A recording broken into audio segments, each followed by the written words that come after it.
to be back. This is peak Overwatch. Here it is, ladies and gentlemen, what you've all been waiting for. And now it's go time. Here we go. Bloody hands, my eyes wide, I got one chance. No sleep till I'm enhanced. Fight hard to keep my stance. Knuckle up, time to buckle up. I got one shot and I won't stop. One goal for the joyride. I'm a champion. Move aside. Okay. Are you kidding me? Taking over the game. What am I watching? They might just be doing it. He's a god. He's a god. Yeah. Full force, I'm unleashed, so don't speak. Grandmaster, don't sleep. Victory, it tastes so sweet. Knuckle up, time to buckle up. I got one shot and I won't stop. One goal for the joyride. I'm a champion. Move aside. Let's go. Alrighty, ladies and gentlemen, welcome to another day of Overwatch League action here in the APAC region. I am Achilles, back on the cast alongside the lovable Avril. It's been a little while, Avril. We've had a little bit of a break as we were sorting out the June jousting, who is going to be champions, and lo and behold, you're right, APAC reigns supreme. We are the superior region. God bless you, Shanghai Dragons. We will be seeing them on later on today, but man, this is going to be an action-packed day as far as the matches are concerned. Absolutely an action-packed weekend as well. Thanks for calling me lovable, by the way. I try my best, and see how lovable I am after the rest of the evening, depending on how the games go. I go between quite lovable to quite critical as well, both at the same time, I hope. But yeah, lots of Shanghai this weekend, which would be great, because defending champions here in the Eastern Conference, and can't wait to see what they do. But they won't be coming up until the second match. Yeah, not until the second match. You guys see there down at the bottom of your screen. Submit your summer-themed art celebrating the Overwatch League and Coca-Cola over at the overwatchleague.com/art gallery. Maybe make a nice little drawing of a summer-themed lovable Avril, chilling out. Maybe he's got like the tour bathing suit going on, that kind of thing. Do whatever you want. Who cares? Just submit it. It'll be funny. Maybe we'll feature it on the stream, and then we can have a good laugh at it. But yeah, this is going to be a pretty interesting day because, starting things off, we're going to have the Fusion going up against the Guangzhou Charge. And normally you would say, okay, this seems like this is going to be a very one-sided series. Fusion should have this in the bag. But Guangzhou Charge, they have looked good. In their most recent matchup, they came out on top. They looked very dominant. So it seems like they finally kind of found their groove here. But it's still going to be a tough opponent in the Fusion. Yeah, well, Guangzhou Charge, they look good versus New York, and then they didn't look very good versus Chengdu. So, we'll say when you saw they kind of look really good, that's definitely in their first matchup. In the second matchup, not so much. Philadelphia to make their debut so far in Summer Showdown, and they brought their full roster to bear minus Poker. So, Shockwave's there, Funny Astro's there. Their whole team has pretty much arrived now, including EQO.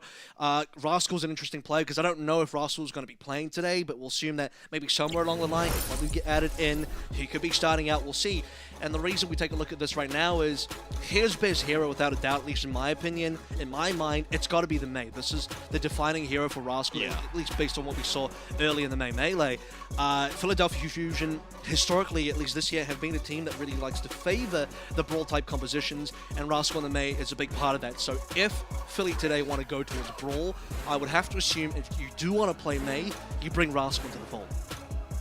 Yeah, I fully agree. You and I were kind of talking about this before the show got started. I think that with Hanamura in the pool especially, we're likely going to see Rascal come in on that, unless EQO has, kind of upped his mate game to match or maybe even best Rascal in that regard.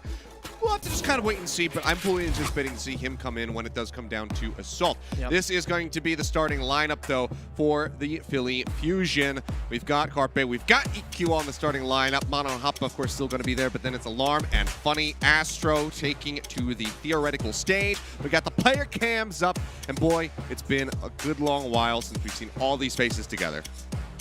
Yeah, you see Funny Astro starting now, which means I don't know if Toby is going to be playing today. Everyone did question when Toby and Funny Astro are both together in Korea, who gets the game time and what then becomes the roles for the respective player. Funny Astro, this will be his first showing, I believe, of the entire season so far, coming now into the Summer Showdown. I can't wait to see what he does. Nor can I. On the other side, though, their opponents at Guangzhou Charge, they're feeling hyped after that recent victory, and we got a special little treat for you. So let's go ahead and take a closer look at the squad.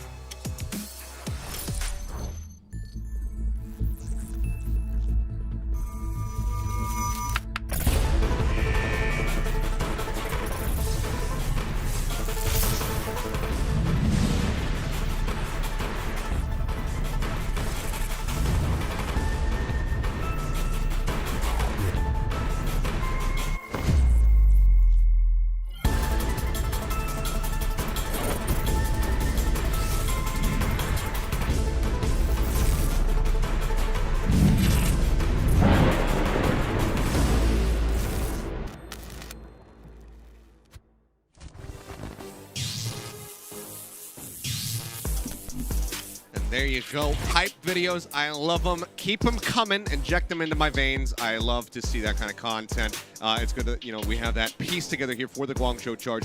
Very well done. Here's going to be the starting lineup here for Guangzhou, though. Eileen, Choi Se-wan, Rio, Krong, Mandu, Kariv. Nothing too shocking across the board here, Avril. Yeah, well, the only thing I would like to maybe see Charge try and implement again is a bit of Jihoon Vol. That's one thing they haven't really been doing in the past two matches that we have seen the Charge. Charge have played a lot of different compositions. We've seen the double shield from them. They're still really putting in a bit of Lucio Moira work, which to me personally, I think is a bit outdated, at least as far as that composition's going. Choice of one on the trace is always going to be very important. This team hasn't really done much with ball comps yet, which has been another part of dive strategy. I do wonder if Charge are going to be looking at dive strategy today at all, and if they are, is it just going to be Rio back on the win soon with Kariv on a double bubble again? We did see a little bit of that as well, Krong and the Zarya. So Charge are kind of just moving around all sorts of different compositions, trying to figure out what kind of works right now. But that 0-3 loss versus Chengdu is what really worries me. Despite being in New York, and that's a decent win, but losing to Chengdu 0-3 was really quite hurting. That's very true. We'll have to see if they are able to bounce back from that up there. Of course, going to be hungry to tackle this series, get a lead here as we get ready to start things off on Control, and then shut down the Fusion. Would be a really big statement for the Charge to do, especially with the likes of EQO and Funny Astro rejoining the squad here in Korea. If they can best them now that they are, potentially at their, some would say, at their full potential or close to it, that would be really huge for the Guangzhou Charge. You can see here we will be starting things off on Ilias. Let's see which round we get to begin. Looks like we'll be heading over to Lighthouse to kick off the series and see who is going to be able to start things off with a lead. You look at Fusion as well, you remember back in June Joust, the opening 0-2 scoreline for the Philadelphia Fusion definitely contributed to the fact that they did not make the regional knockouts once again. Backed by the fact that then they lost one very crucial map to the Valiant, that puts Philadelphia out of Fusion out of contention of June Joust completely. So they need to make sure their early matches now, very early in the Summer Showdown, need to be wins or good matches with good maps won. Yeah. Off the bat, Choice one looking around the back, does get tagged up.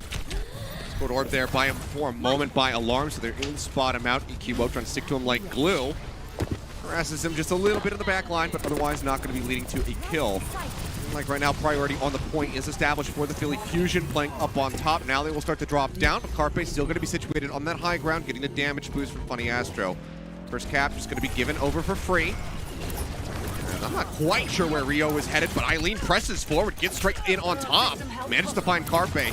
Now looks to try and deny that res from potentially coming through. And I don't know if Funny Astro is going to be able to get back on top. He needs an escort from somebody like Hotba to potentially get that angle. Beam comes in yet again. Now Alarm going to be gone. Mandu finds EQO off screen. Hotba's knocked out of the mech. And this is going to be a very nice turnaround for the side of the Guangzhou Charge. Not taking too much time at all. Only going to be 22% on the board right now for the Fusion as the flip comes through. Huge cleanup there as well. Double ultimates now earned by Kariv and Choice of Juan. This is going to give the nano boost over towards Rio. So it is going to come down to Eileen getting the opening frags on this Echo. Really good for the Guangzhou Charge to have the capability for both Choice of Juan or Eileen to be playing the Echo. And now that Choi gets to go back on the Tracer, you kind of get both your DPSs on very good picks for this specific meta. So let's see how the rest of this dive goes now. Nano goes on to Rio. He's in.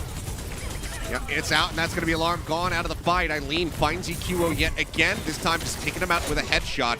Rio pressing forward, tries to get rid of Carpe. Does quite a bit of damage to him, and Eileen is there for the scoop up. See Funny Astro trying to run away as best as humanly possible, getting kind of escorted here by Hotba. Seems like he will be able to stay alive. So they do exit. Not going to get staggered any further, not going to lose out on that mech. They have to try to build up some of these extra ultimates to get themselves in onto the point. Mono with the minefield especially would be huge to try to create some space on the point. There's not really huge win conditions as far as ultimates go. Maybe EQO can land a pulse bomb, but otherwise this is just going to be flexing as many ultimates as they can. Alarm's going to pop the ultimate. Both supports now going to be overlaid. Got Bob out over towards the point, but I believe Kariv got that sleep dart in. EQO pushing forward, the pulse bomb, not going to get the stick, not going to get the kill. Mono, however, swings through, does manage to send Kariv sailing off the side of the map into the deep blue sea.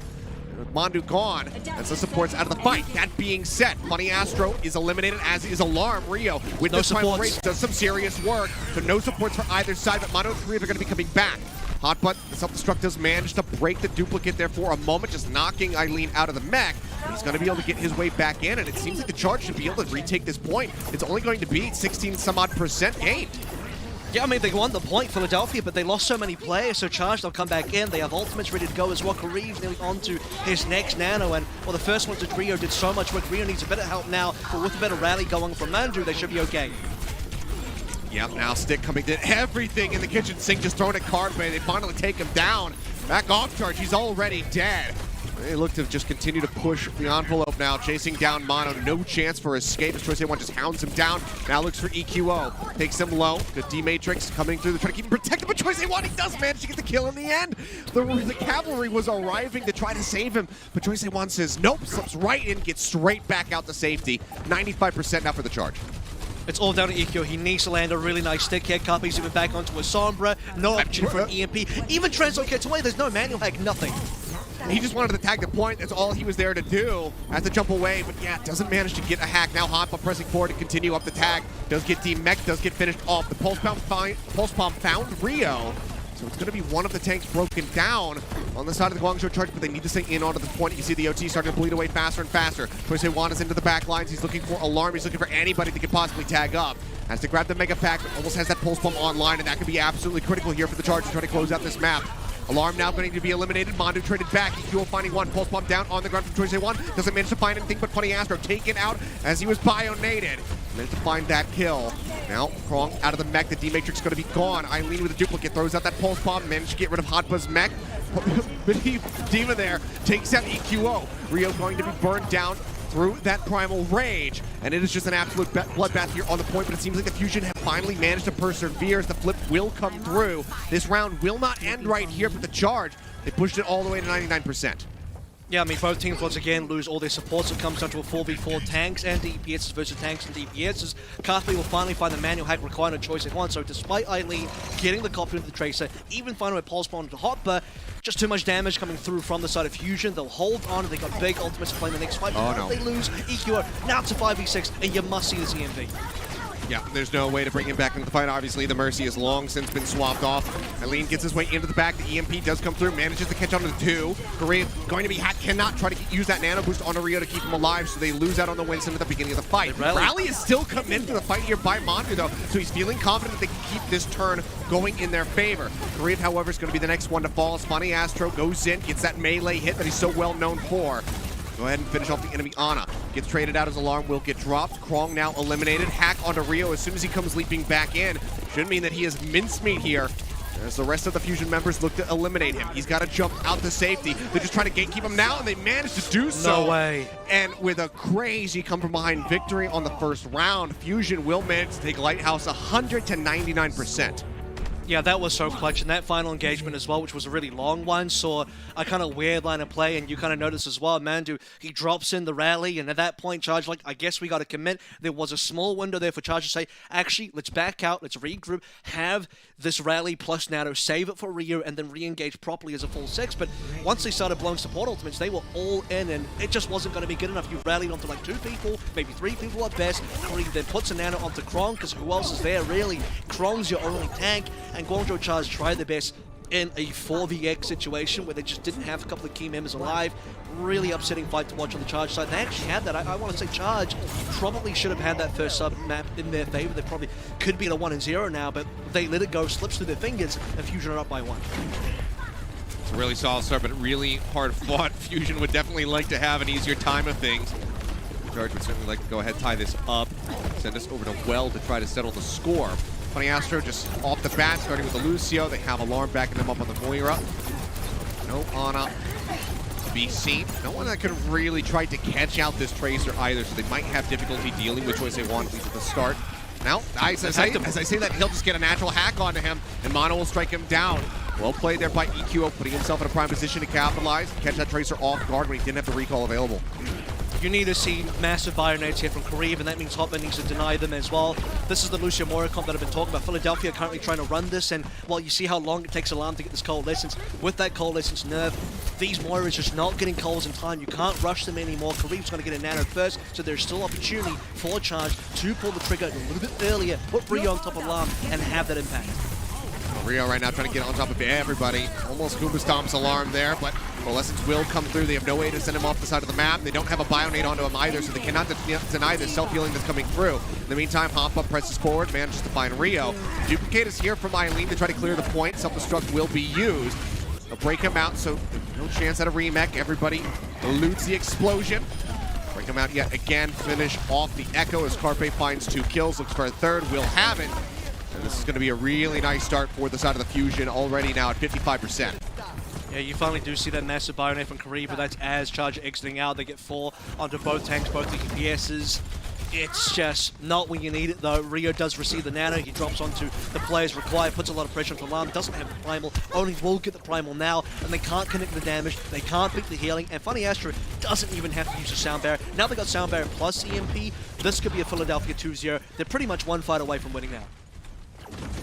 Let's see how many EQO can get with his EMP. Gets that small little jump up. Manages to find both of the tanks. Rio now unable to leap away with that primal rage. He can only just swing away.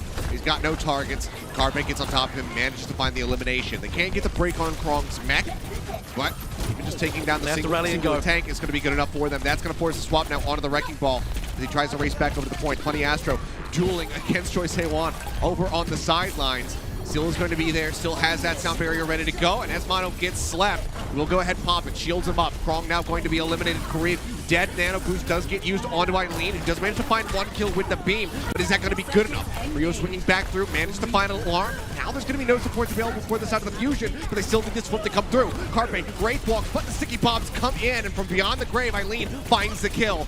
Choi basically alone to the point here at this moment, gets hounded down, but they step off of it. They can't continue tagging in. The Fusion will have the OT bleed down, and they will manage to take Ilios 2-0. And that second submap as well on Ruins, far too easy. That was far too convincing from the Philadelphia side, Guangzhou that is. Yeah.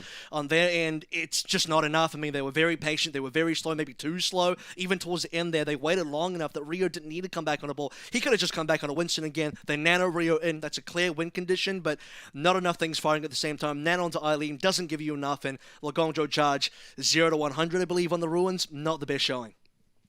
Yeah, certainly not. I mean, making it closer at the end, but they just can't stay on the point. I'm going to be checking during the break. I'm going to look at you, chat. I know that some of you are going to be saying, oh, C9. Not a C9.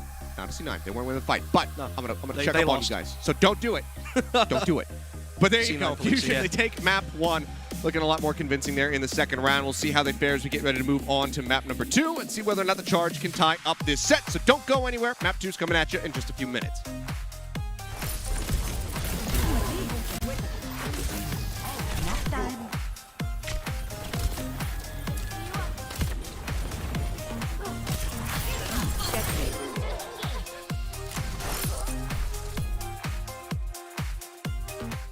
The Overwatch League is brought to you by T-Mobile, America's largest and fastest 5G network.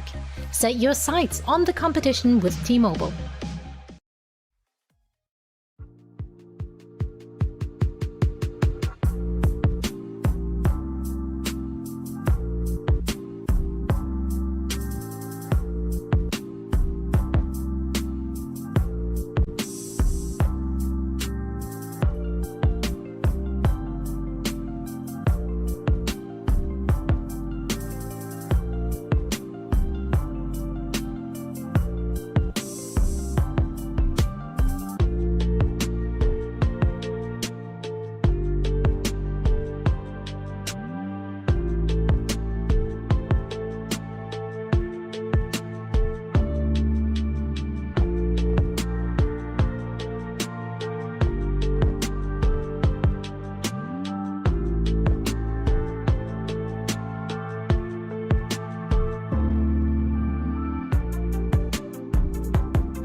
do have a lot of ultimates here to work with, but I like the patient approach that we're seeing from the Fusion. Eileen's in the back, but they shut him down. That was crucial there. You saw that Eileen wanted to pull the trigger on the Death Blossom for the charge. You see the way that Eileen's now on the back. He does try to find Alarm and Carbon. He swings in. Makes a choice of one also going in with them. The enabling from the rest of the charge is so that way the rest of Fusion are enabled. It's Mano taking a quick nap. He'll get the supercharger rather quickly, but it's too busy with Carbon getting a 3K. He's tired of it. He doesn't want to play around anymore. He's coming in. We're going to see another Diva bump coming out after Krong had pulled the trigger on that. Now it's Choice of One's turn, and he finds 4! What an ultimate Choice of One, showing why Echo is so strong in this meta. Wow, what a way to show things off. And you see Choice One, he's feeling himself. He is absolutely fun. The Overwatch League is brought to you by Coca-Cola, the official refreshment of the Overwatch League, and by IBM, the official cloud and AI partner of the Overwatch League.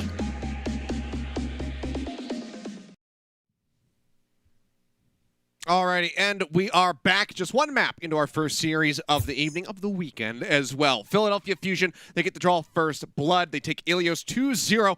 Really close start, but then just a very one-sided second round on Ruins means that they take it. Now we have to see if Guangzhou Charge are going to be able to bounce back as we get ready to go into Escort. Yeah, it's not, I mean, I'll be honest with you, looking at the first Lighthouse sub-map there, that probably, in my mind, could have and maybe should have been a Guangzhou Charge victory. Maybe we still see Philadelphia Fusion take out the first map overall, but it could have been a 2-1 instead of just a 2-0 clean sweep there.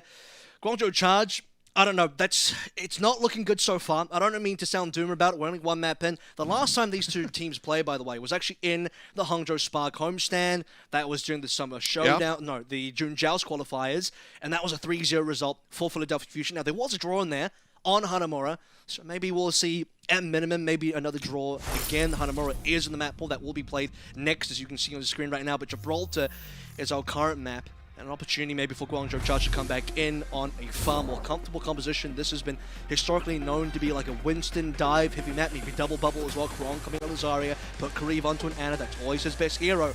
That is Charge's best opportunity. And we'll see what they come out the gates with here.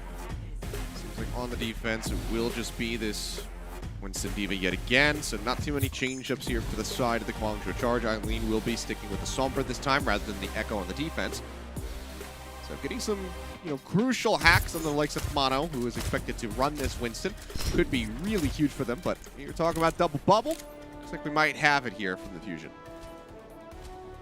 So to be on the Fusion side and not on the Charge side, so that maybe is a little bit surprising that we would have expected the Charge would go for that as well. You mentioned hacks being a pretty important thing, and I mean, that last map was a lot of Carpe and EQO getting the hack from Choice F1, so if Eileen can really return the favor here, that would be very important.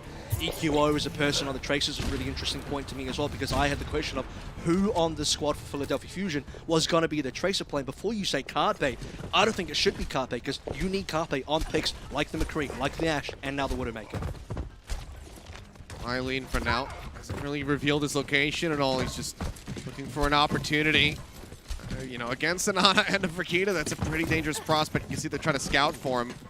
Job here by Toby, who, worth noting, swapped in. Now goes in, does manage to get the hack. They dive onto the high ground. They're looking for the finish. Bionade goes out onto 2. Arm does barely manage to survive, but Papa going to be caught up in the crossfire in the meantime, and both tanks are just going to get absolutely nuked.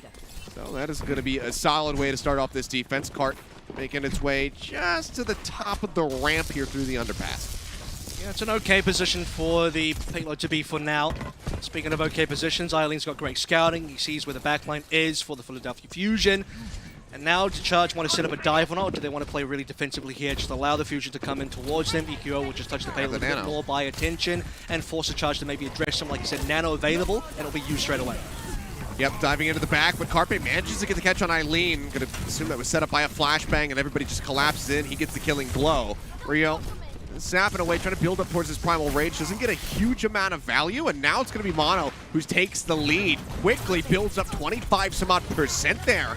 Now dives into the back, just zapping away, looking to finish off Kariv. And yeah, there's just no hope, no one there to try to support him. Krong uses the self-destruct inside the server room, does manage to get the remake off, but EQO hot on his heels, looking to get this breakdown. Does hold on to the pulse bomb, likely doesn't want to use this just to get Krong out. We'll see if he decides that that is going to be necessary. Continues to chase in, and that's just going to be the cart rolling into the hangar now for free. So point A going to be snatched up.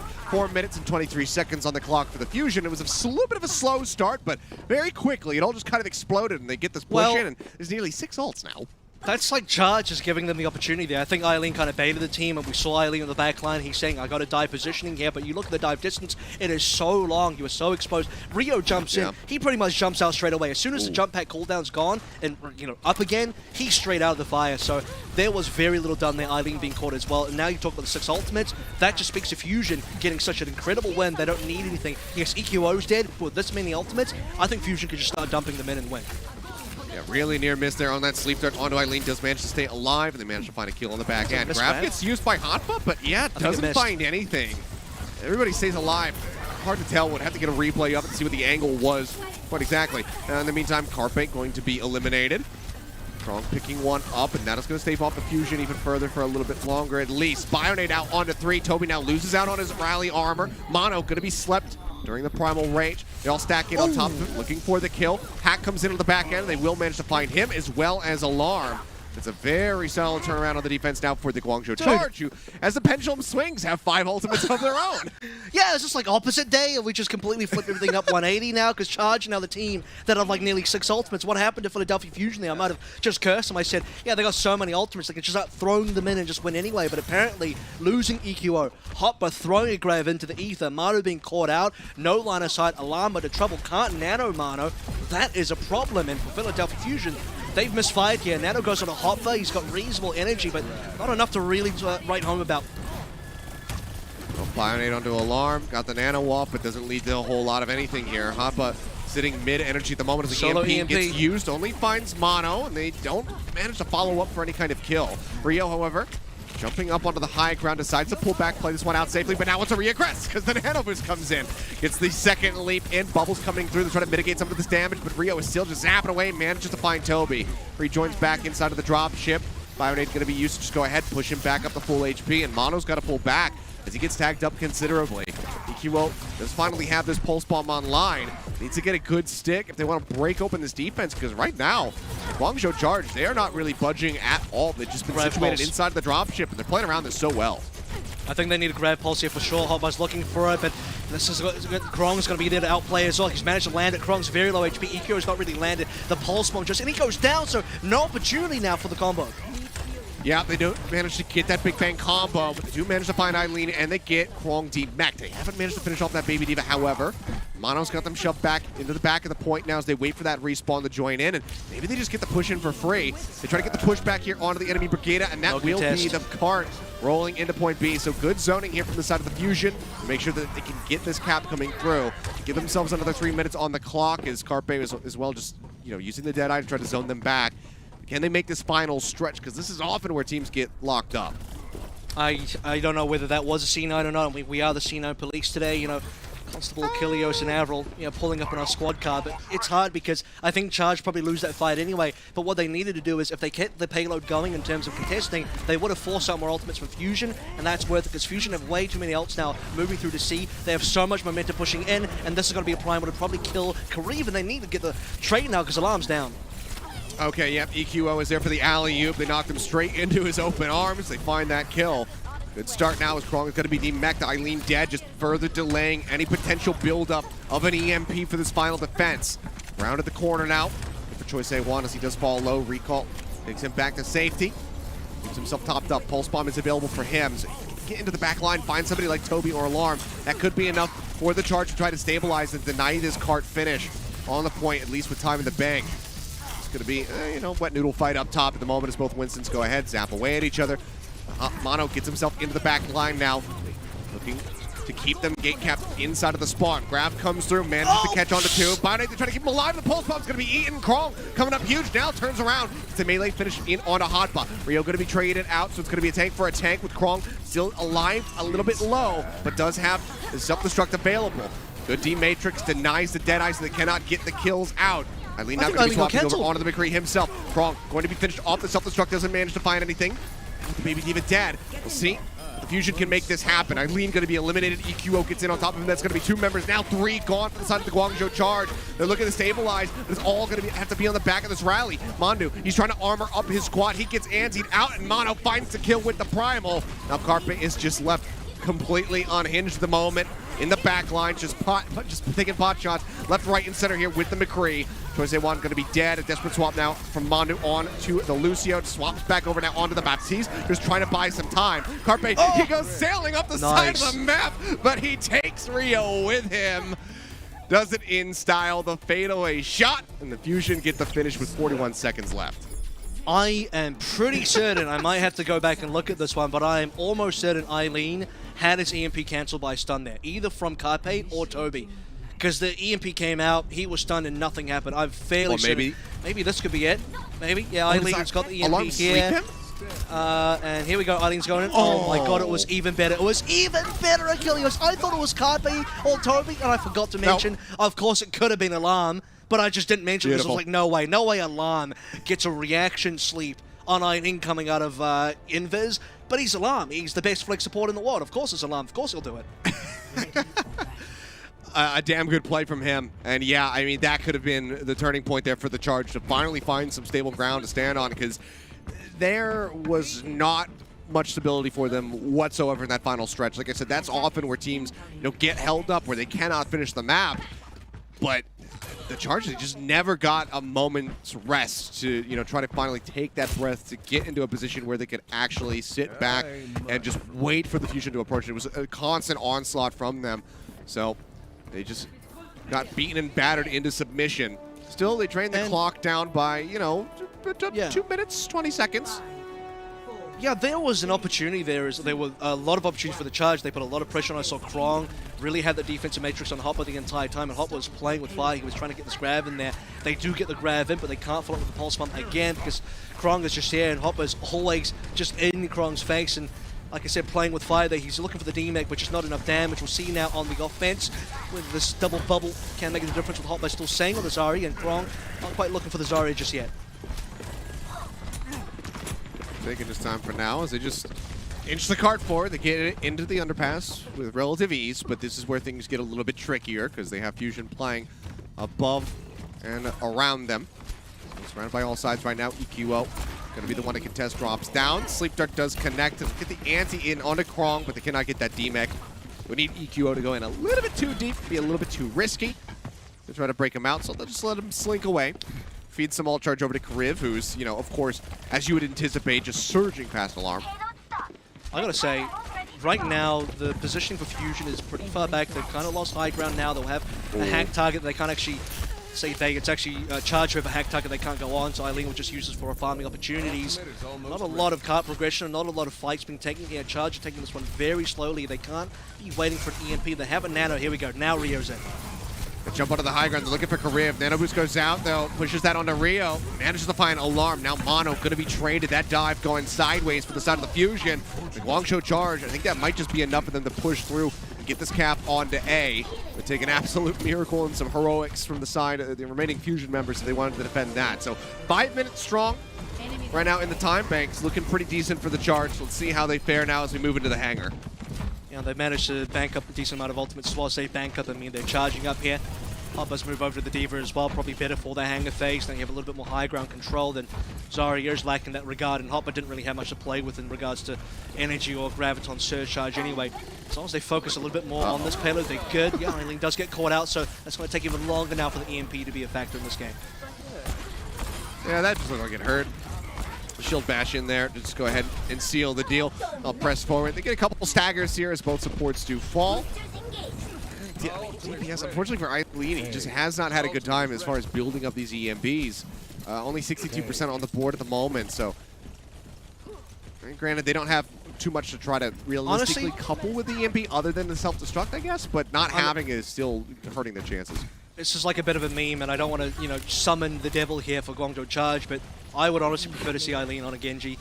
just, well, at least this phase. Oh, here we go. Choice of Call will get EQ. And trust me, Charge, if they get an opportunity to play Genji, they'll do it. They want to go there. Got two like Genji mains on this team.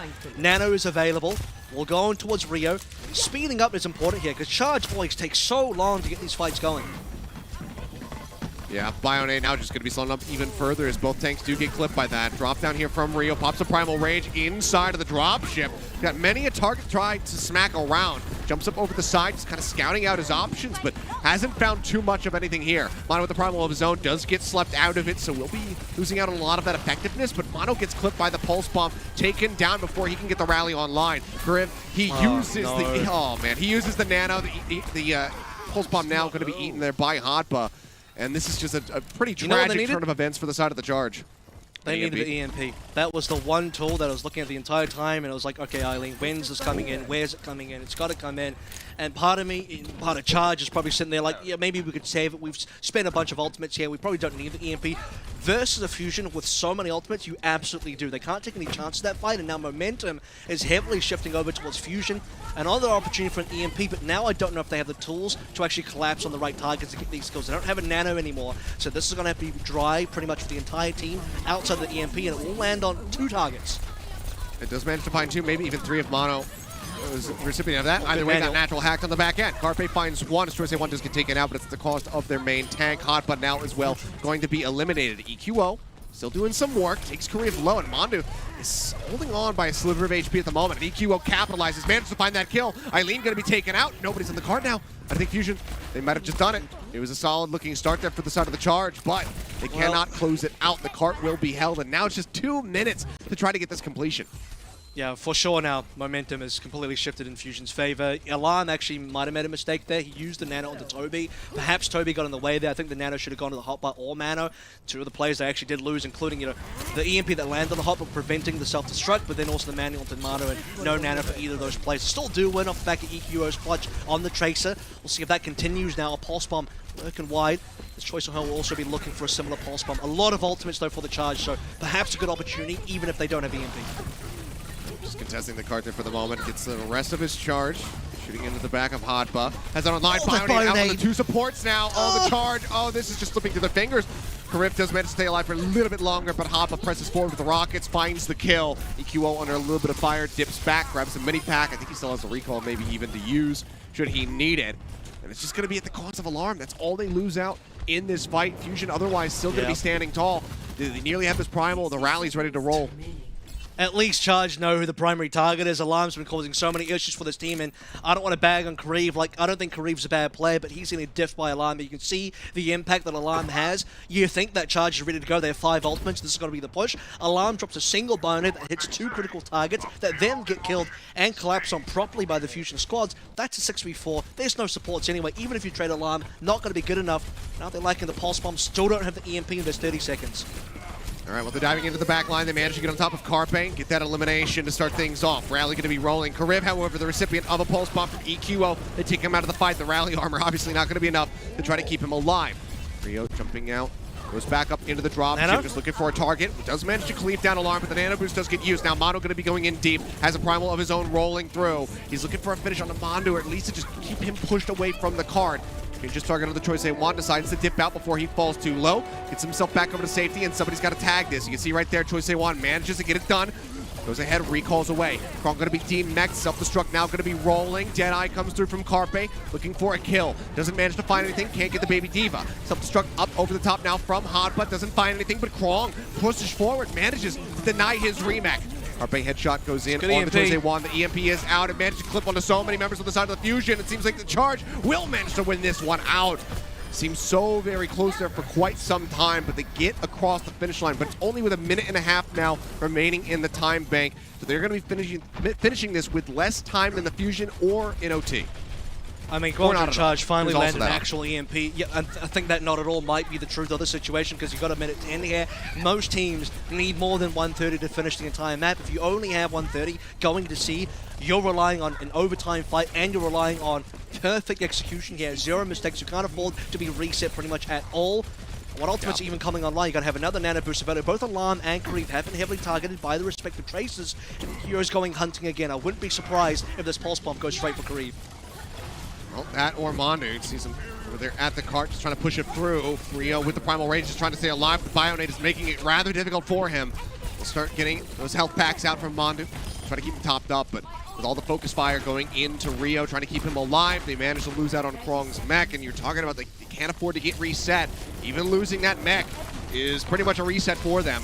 He's trying to pistol his way back in, can't afford to jump off the side of the map and come back into this after a respawn. He needs to get this back right now. Fusion have way too many now. They've unfortunately not been pressing the trigger far enough here. Guangzhou Charge don't have enough space, and they might just lose on ultimate difference entirely. Why? What? Okay. EQO kind of gifting them something there for a moment, a slight little reprieve, but it's still not going to be good enough. Yeah, I mean, that's a nano boost out of the choice they want, but nobody can touch the cart. Both supports still fall, even with the slight little snafu there from EQO, taking himself down with his own pulse bomb. The Fusion, however, they still do manage to successfully defend at the final corner on Watchpoint Gibraltar, and that sets them up now 2-0 in this series. And no overtime, no time bank secured. That B hanger phase was really all it needed to be. That being said, I mean, what we're talking about here is 0 time available for C, 0 time available to finish the map, perfect gameplay required, and unfortunately we don't see perfect gameplay from Charge at any point on any map so far in this entire series, maybe this entire stage. It's just rough, man. They constantly have the tempo taken away. They finally get an opportunity to push. Alarm lands a double Bionade. Something goes wrong. Somebody dies when they shouldn't be. And Charge, it falls apart so quickly when one thing goes wrong. And that one thing going wrong is like every single fight. Well, unfortunate, but some stability desperately needed here from the side of the Guangzhou Charge. We'll see if they can find respite, find some sanctuary in, our third and potentially final map as we do get ready to head into Hanamura, I do believe. So we'll see if that is going to be the case or if this is just going to be a clean 3-0 sweep from the side of the Fusion. We'll find out when we come back from the break, so stay tuned.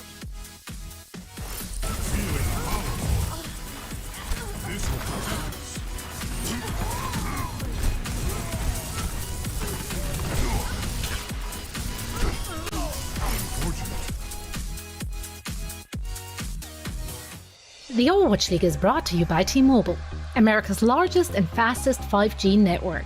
Set your sights on the competition with T-Mobile. And by State Farm. For auto, home, or renters insurance, like a good neighbor, State Farm is there.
The Overwatch League is brought to you by Cheez-It Grooves.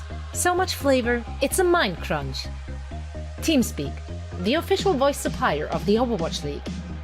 And by NetApp, the official data management partner of the Overwatch League. Alrighty, and we are back. Welcome, ladies and gentlemen. We're about midway through this series, you could say, if it continues onward, I suppose. Last time these guys squared off on Hanamura, it did result in a draw, as you mentioned. So, yeah, who knows? Maybe they'll get a draw again. We'll have to just kind of wait and see. But if you're just joining us, the Fusion are looking good. They have started off 2-0. We've seen, a little bit of funny ass in the first map. Toby come back in for the second map. Now they're going to continue with a couple little change-ups here, as we do have Rascal getting ready to join the squad, taking over for good old EQO. So this is kind of as we were predicting before the show started. This is likely just going to be Rascal coming in to play his May, because it's just like the best in the league. So why wouldn't you do that? Certainly the best on his team, and this is the kind of thing where, if I'm going to comment on, maybe, I'm not even going to say it's a weakness, but it's a quirk of the Philadelphia Fusion where it's maybe exploitable, but across their 4 DPSs, Rascal, EQO, and Shockwave have a lot of overlap. Now, these 3 DPSs cover pretty much the same heroes across the board, so Carpe is the only guy that can reliably land all those hard-hit scans. And this is why I'm saying Carpe can't be the Tracer player in your team. It needs to be probably EQO or Shockwave. We've seen some Rascal Tracer. If Rascal's your best Tracer, you're in a bit of trouble here. Rascal is your best May, though, and so this is where Fusion can definitely rely on that to be a game-winning factor for now Hanamura, where Brawl's probably going to be on the menu. Looking over towards the Charge side, though, Seth, I'm not really pleased about what I'm seeing here. I had a lot of concerns about Charge walking into this. They've had a lot of changes to the roster in terms of the staff here. They've lost and gained some coaching staff and still trying to find their feet here. That 0-3 loss to Chengdu, I think, is still kind of showing its face now versus arguably an even better team, a Philadelphia Fusion that look like they're kind of on lockdown. And we're seeing the whole width of their roster being used here to great effect. And for Guangzhou Charge, very passive, very slow, not very active. Compared to a team like Shanghai, which is so good, Shanghai constantly moving around the map. They're constantly doing something to progress the objective or progress towards the objective. Charge, at various times, honestly look like they're sitting on their hands.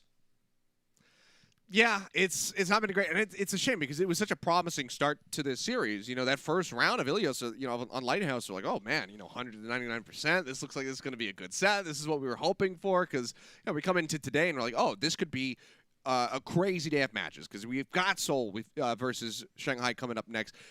Guangzhou Charge, they kind of look like they were on the up and up, taking that series off of New York, who a lot, myself included, thought we're going to be able to win out. So I was like, maybe Charge, the stock's going to be rising, but it just fell flat after that. Ruins, 100-0 loss for them, and they can't finish Gibraltar to take us into extra innings. So yeah, it's kind of just like sizzling out right now for the side of the Charge. They need to reignite the fire, find their focus, and get back into this series, try to take a lead here and just, push the Fusion to their limits. We saw that they were starting to identify, Alarm is the one who's causing the most problems for us. Let's dive onto him. That's what got them, into the hangar phase of Gibraltar.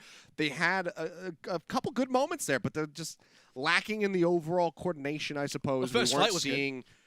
Yeah, first fight's great, but it was the follow-up fights from there just kind of got worse and worse as time went on. We weren't seeing Eileen being able to build up EMPs quickly.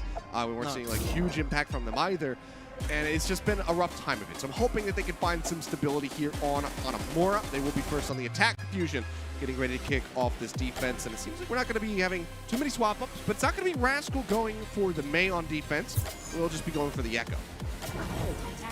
So not only Orisa for the defense, it's not quite double shield either. It looks like a double shield core. I mean, everything screams double shield except for the part where they don't have the second shield, which, technically is what double shield's made of. You don't have Opera in the Sigma, right? Sure. So aside from that, it should still play mostly like double shield, at least stylistically. No good pocketing for Rascal. Toby's going to be spending most of his healing on Rascal himself. So we'll see how Rascal does on the Echo, because Rascal, starting on the Echo, was decent. But now I think he's been falling through the ranks of Echo downwards for quite some time. So possibility for Eileen to we have to make a bit of a diff happen. However, on an individual level, I don't have concerns about Charge. It's the team level that I have a lot of concerns about Charge. See what happens. Push up now, making their way through the initial choke point. Oh, the Genji, I've summoned it. Okay, you were talking about it. I talked about it last map, and that they're like, you know what? Yeah, Genji sounds good. Apple's giving us permission. Why not? All right, so they want to go for the EMP Blade. See if they're going to be able to build this up in a reasonable amount of time. Chinese broadcast called this composition Black Sword, which I think is pretty cool. Just for the Genji Sombra. I require healing. We'll see if they're going to be able to summon forth that power. And Rio has been taking a lot of damage. I see that in the choice they want to build. Just getting capped there by Carpe. Chunking him out considerably. Korean, of course, he builds up the nano boost in record time, as he always does. That's going to lead in for the dive. Rio getting his way into the back line. A lot of sticky bombs out there from Rascal, however, pushing quite a bit of damage out onto the other members here on the side of the charge, who are currently going to be locked off on that side of the map in the flank. Going out for now. Prong, however, the first one to lose out, loses the mech. Rio now getting dove on as Hoppa pursues forward. Manages to get the finish. It will cost him his mech, the Bionade, finishing him off there. So they will pop him out. And he's not going to be looking to go for any kind of jump off the map reset. So we'll have to pistol his way back into this. Mono gets hacked. Desperately trying to keep him alive at the moment, but Alarm, he's got that window available. So Amp Matrix does get chucked down. As we see the drop down from Choice A1 coming around from behind, but cannot really play that angle for too long. Just has to instantly pull back. He does almost have the blade online. Now Toby does get eliminated. Choice A1 finding the kill. Rio can cause quite a stir now on the point with Primal Rage available. He's going to jump forward. Hasn't quite popped it yet. Bomb going to be used by Carpe out over onto the point. Okay, they need to EMP. Zone them back. Ooh, Rio, he barely pops that Primal Rage before he got taken down by the sticky bombs. Does manage to stay alive, and just like that, 3, now 4 members of the Fusion say sayonara, and that is going to be the point A cap coming through. I'm glad Charge really pushed, kept on pushing there, because if they let the pressure off at any point, that could have been Fusion regaining position, solidifying the position, and then turtling forward with their composition. But this is where they just kept it going. They push Fusion to a small room, and they play around the fact that the Ant Matrix is there. I mean, Alarm's going to be the second person after Kareem to actually find an ultimate. You know the Ant Matrix is going to be somewhere, but if you can play around it, have some flanks going, Choi then gets the perfect engage onto Toby, I believe. He goes down pretty much straight away. Hopper was already DMX, so no defensive Matrix. That's really all you need. Supercharger from Mano now is going to slow down Charge. It's not going to really give you a fight win, but will prevent Charge from pushing forward. It is Nano Blade time, though, however. Okay, it's just a time buy, and this is going to be Mono swapping over to the Winston. And Carpe's dead. Okay, you got to go now. Okay, yeah, that is a huge pickoff. It's quite far in the back, though, so it's going to take them a little bit of time. They're very slow. Yeah, they have to get back up the staircase right now, get onto this high ground, so it costs them a little bit of time. Carpe's already going to be respawned and joining back into the fight. Now the Bionade clips onto Rio. They look for the finish onto him, but it might actually be Mono biting the dust, and it is, as we will have a pause coming through, but Mono taken down, over-aggressing, trying to get that kill onto Rio. Okay. It costs him dearly, and this could be a major turn now in the fight once we get back into the action.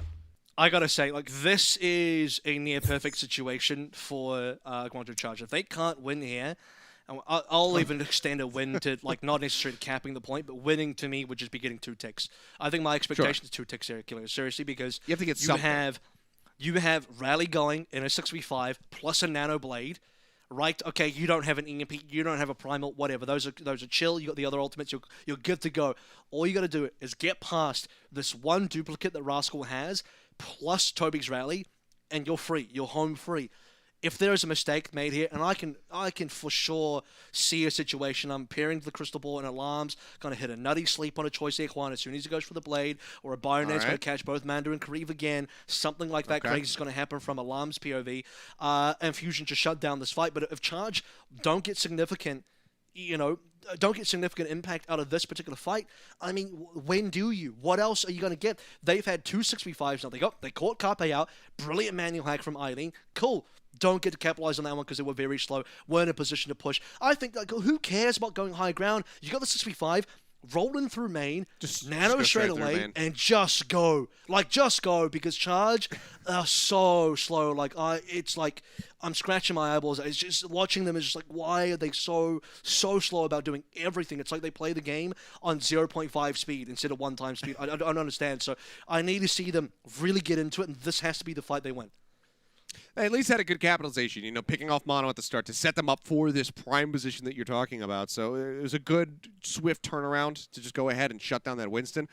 But yeah, we have to see how this is going to turn out, because like you said, the Nano Blade is a very scary prospect here for the side of the Fusion. Seems like we have to call that everything is going to be okay, so we will be getting back into the action here.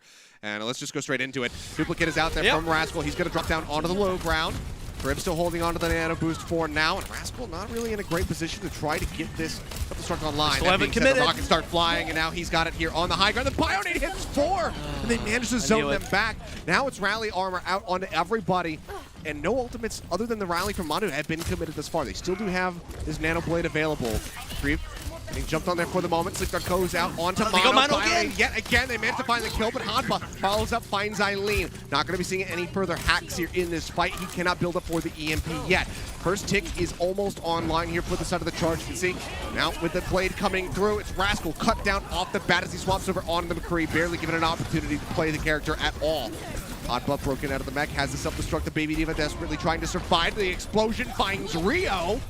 And now he's right back into the mech. They cannot deny it's it. over. Carpe, It's over. You're talking about him on Tracer. Well, he comes out with it, and he finds 2 with the Pulse Bomb, builds it up very rapidly, and absolutely shuts it down. I'll be honest, seeing Rascal come out on McCree and Carpe on the Tracer, that's not the composition I thought the 2 DPS would be playing, but it's the one they needed at the time, and the Pulse Bomb locking them out, 4 on the Bionade coming through from Alarm as well. There were 3 back-to-back 6v5s there for Guangzhou Charge. They killed Toby once, and then they got, 2 kills on Mano back-to-back, and took them how long to get a Nano Blade going despite having it in the pocket the entire time? Maybe, I'll throw them this bone, maybe it wasn't, a good opportunity to find the right targets for the Nano Blade, but then the actual moment they chose was a single D-Mech on onto Hotbar rather, who then just goes back in the mech anyway. They don't even kill the Baby Diva or anything, so it's just a bit of a fluff fight, and now they got an EMP with way less ultimates in their hand before. And Hotba, I don't know how he made it back in there. He had a sliver of HP. They get a nice deny on Mono leaping up onto the high ground, so they do stop him from getting a lot of value with this Nano Boost, but it's still just buying time. They're still just playing back right now, so this clock is just ticking away. Still no ticks established for them on the point choice they want. Nowhere to go, no recall available. He just gets stomped into oblivion. Now it's Rio forward here on the point. Nano Boost goes out onto him, but he's going to be slept on the high ground. And by the time that expires, I mean, you might just have another sleep available to shut down this Primal, but yeah, they kill him off. Crawl only manages to find Rascal. He's going to lose his mech on the back end of this fight. Obviously doesn't want to self-destruct here, but man, it's brutal. I gotta say, this is the teachable moment, because this is the perfect example of what I'm talking about when I say Guangzhou Charge have the tempo taken away from them at all times. That was a fight where they want to go in, and then just as they're about to go in, you see Kareem wanting to go for the Nano, Eileen setting up for an EMP, and as they're going in, Choice 1 gets picked. Uh-oh, that's a 5v6 now. Can you actually commit or not? You kind of half commit, then you start to get farmed here, and then you just all lose, and now your ultimate advantage is starting to slip away. You had a huge ult advantage, and now Fusion are starting to build their ult bank up again, and you just lose another 30 seconds to a minute. So whenever Charge are ready to do something, something goes wrong for their team. And I literally said every fight, it does look like every fight something goes wrong. Well, here we go again. Familiar territory. About to be 5 ults online. Good stick. Good stick. One finds Rascal. He wasn't paying attention to his backside. Does get punished quite heavily there. Is that going to be a good enough opening now? They're out onto the point. Contest comes through from the side of the Fusion, stopping them from getting that tick. Carpe with a pulse this time, not going to manage to find anything. Hotbucket going to be hacked, tries to drop down to try to keep him alive. It's not going to be enough. They threw everything in the kitchen sink at him. They couldn't quite keep him in that mech, but the Diva is still going to be there. Sleep Dart going to go wide. EMP. Alarm does manage to dip back inside to keep himself safe, but as you say, solo EMP onto Mono, and he will get cleaned up. Krong finding the kill. Second tick now coming through with just a few seconds remaining. Somebody needs to touch, but they cannot manage to do so. Good swoop away on Rascal, stops him from forcing this into OT. So critically, the Charge finish with 4.4 seconds remaining. Well, there's that one fight, so, Charge will be able to come in where, for one of the few times that we've seen in the series, nothing at the start of the fight stops them from properly engaging. and they will connect where they need to. And it begins with the 6v5. Don't forget, this is where you had that pulse push stick onto Rascal. This is that double pulse that we found from Carpe a little bit earlier on. And I mean, Mandu was screwed. I mean, he could either land it onto Krong, or he can run into somebody else. Or he doesn't have to run it into somebody else, but unfortunately he did run it into somebody else. But I think no matter what, that would probably have been a two-piece. Yeah, I mean, I think he could have dove off the staircase, like down towards the little underpass and takes You have like half a second to choose, though. You have but yeah, I mean, I can't really fault him. Because he wants like climbing up the wall or double jumping up onto that. Just bad luck. Just oh no! I would love to see their faces in slow motion the moment that happened. Because you gotta imagine just wide-eyed Mondo, just like, what have I done? Yeah. I mean, I think the fight was nearing conclusion there. You could see that Fusion was slowly grinding that fight out. I'm glad that Charge kind of picked up their pieces and got things together for one final engagement where things did land. And, I'm not really hoping for much with the EMPs. It ended up being solo EMP, but honestly, hacking Mano out there, that ended up being a kill, so that's okay. And Alarm, looking at his POV, he was on like 95%, but that last 5% was so hard for him to get. You just didn't see this Nano coming in. I think if the Nano did come in, especially on the Mano while he was hacked, that could have been the W. Now, Achilles, you said you wanted to see a bit of May. Ross, pull that up to you. It's very rare that I would willingly opt into watching some May gameplay, but when it's Rascal, I'm all about it. Decent amount of damage pushed out there from Eileen with the sticky bombs, pushes himself up to about a third of his ultimate there to start, but get the TP around. And now the onus is very much the Guangzhou Charge to try to re-aggress, but I mean, this is just giving time for Rascal to get set up and try to cut somebody off the wall. Getting jumped on there for a moment, throws down the Immortality Field, and Carpe will be eliminated. Now Mono going to be gone, and they only managed to trade out for Rio, so now fighting on the back foot are the Fusion. Crib jumped on, trying to desperately get D-Mech there onto Hotba. Took him damn low, but couldn't quite finish him off. It seems like as scrappy as it is, as many kills is coming through for the side of the Charge. Wall will come up, they will get cut off, Mandu will die, and this will be the Fusion scrapping their way to a first push cap. And they got plenty of time left in the bank as well, so decent brawl coming on through Charge, though the issue there is they couldn't quite stop the Fusion from rotating onto the point. I mean, it's easy as just popping down that teleporter, everyone goes on through and Charge. I mean, they needed to land a lot of damage either on the teleporter entrance or the exit, or be able to find a pick a lot faster than that, throwing from all sides. They eventually get Carpe, but they get traded too effectively. Let's see if this Doom Genji actually does anything, because you have the Nano available, and it can actually go straight onto Eileen, towards this defense. It's a lot of ultimates coming online for Fusion, though, and even if some Nano shenanigans come on, I think the sound barrier will be enough. You need Eileen to pop a single kill out of nowhere on a punch to end things. Well, yet again, TP around the back. There it is. Up that charge, Eileen gets in, yep, finds the punch, takes out Carpe. Nano Boost keeps Eileen alive for a little bit longer, but Alarm manages to find the finish at the end. Now starting to tick up on the point, somebody's going to have to contest this. The first tick nearly coming through. Good juggling going on onto Alarm, trying to get that elimination. The blade now drawn out from Choice A1. A 2-for-1 special as Alarm and Mono will both get struck down. Into the ice block goes Rascal. Kept alive for a little bit longer, but the right clicks come in. Choice A1 and Eileen both pile in onto the May. They get the kill, and Hotba will get D-Mech here on the back end. Likely just going to have to jump off the side of the map, I would expect. Yep, he's already headed for the ledge. And that is going to be the first volley staved off here for the Charge. One thing that Charge are consistently doing super well is that they can get these first picks. And I was looking at Eileen, okay, the Doom's got to be, finding some value here. If you're going to be playing the Doom, something needs to happen. You need to find a key pick here. And the Doom, by the way, is a specific counter to the Symmetra. And notably, the first target for Eileen is going to be the Sims. And they take Carpe out 6v5 again. Charge put themselves in a lot of 6v5 situations, which is great. If it's any other team and it's 6v5, they'd be winning every single fight. Sadly, though, and we find another 6v5 situation, we'll see how many 6v5s Charge can actually win, because they've also lost plenty of 6v5s. This time, though, they can't convert further, because Fusion will just wait. Ryan will come back in and will play properly now. They got to do this a lot, though. There's still 4 minutes in the time bank, and Charge have to repeatedly get these opening kills, then play the respawn advantages, and then they might be able to hold. And that just can't be allowed to happen there. Alarm getting picked like that by the sticky bombs. A little bit of deep sleep into the back line. Good shot from Karib just to further buy more time off of this time bank. Still a large amount to go through, though, as we're just about to go under 3.5 minutes for the Fusion. Rallies up, Nano starts things, throws that onto Rio, presses forward, Bionade out onto both tanks. Mortality Field keeps him alive for a little bit longer. You can see that burst healing coming through from Alarm, from Toby. Wow. They keep Mono in the fight, but yeah, Rascal caught down. Choice they want, make it look easy. Has it lined up for him, so you can just go ahead and get the headshots through to shut down Rascal.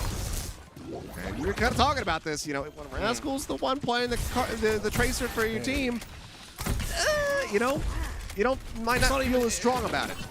It's not even that he's like not good at Tracer. He's just a little bit average on Tracer compared to the real elite Tracer players, and you know we'll see how that goes. Because Fusion, the one thing they do like is like a really elite level Tracer. I don't know if they'll need one. Eileen's got himself into a little bit of trouble. So much damage. Yeah, this is going to be a fight that surely goes away a charge. Yeah, it's certainly looking like it. They managed to push Carpe up over top of the Immortality field to get the finish on a Ham. Rio will get traded out of top, but finds the kill. Eileen, duplicates. Gets a duplicate there on Mono, drops down the Supercharger. Self-destruct committed to the fight there by Hotba, does manage to remech, so they're still trying to fight this one through. Charge up buys some time for Rascal to try to rejoin, but they'll actually get the break here onto Kwong's mech, forces self-destruct. Throws them back, at least for the time being, in Alarm. Will get finished off in all of the chaos. Rally now rolling, Mondu leading the charge forward over towards the spawn of the Philly Fusion, and yeah, they will be able to hold this. Okay, I think they did overcommit, but they ended up spending a couple of ultimates to keep them alive, and well, as long as they're not too far behind in ultimates compared to where Fusion are, and thankfully that they got to be just about where Fusion is. It's about 2 ultimates versus 3, maybe 4, so they're about maybe 1 or 2 ultimates behind. It's not the worst. They still do have, you know, the combo of the Nano Blade itself, which you hope is going to be good, but on top of that, the respawn advantage is also huge. If they can win one more fight cleanly and drop this to below 1 minute, even if Fusion cap, it's a comparable time bank, and that's all Charge need. I think the goal of Charge is not necessarily full hold yet, or to hold B entirely. They just need a comparable time bank. Okay, well that's going to be a rough start. Eileen's going to be taken down on the bat now. Open things up. This is Deadeye comes through. Carpe is going to be slapped played. Only managing to find the Supercharger thus far. Misses that swipe very narrowly on a Rascal. Would have finished off the enemy Tracer. Don't manage to make it happen. Hotba coming up big. Takes out Rio, takes out Mondu. That's 3 members currently gone, with a 4th looking pretty soon to join them. He will manage to slink back up to the spawn. Back on Walks Tracer. over now to the Tracer. We'll see if this is going to be enough to buy some time and take them in under a minute. Seems very likely. Fire now out onto 3 members. Krong going to be eliminated. Alarm pressing the shift to try to keep everybody alive. Still holds onto the Immortality field here for now. Self-destruct thrown into the back towards the spawn. Doesn't manage to find a pick, but zones him up onto the high ground. Eileen has to drop down here alongside Krong. Kariv currently out on an island by himself, and Rascal has found him, but he doesn't come for rescue. He comes to completely eliminate him. He eradicates Kariv, and just like that, this should be the closeout here. As the Charge desperately try to just string in onto the point to buy some extra time, but I don't see this turning around. The Primal does come through. Say one now going to be eliminated. Mondu swapping over onto the Lucio to try to buy a little bit of extra time, but they just cut down Rio very swiftly. Find the elimination. Kariv fades into the back. He's not long for this world. They finish him off, and it's seconds being stripped away every single time somebody steps foot on the point here from the Charge. And they do make it close. Can't quite force it down to 0, but they get it damn near there. 1:15 to a minute as we get ready to go into OT. I mean, that's a dub in my book. You know, I took that one off straight away on the checklist because I said they just got to get a comparable time back. 1:15 to 1, 15-second difference. You take that if you Charge. They look like they lost that final engagement at about 1:20 remaining, maybe even 1:30. So the fact that they got a 1-minute stagger there in terms of how long they stalled for, beautiful stuff in that Primal from Rio right towards the edge, a little bit of extra healing. He's staying alive a little bit too long. He got melted, but he just, you know, buys enough time to bleed it forward.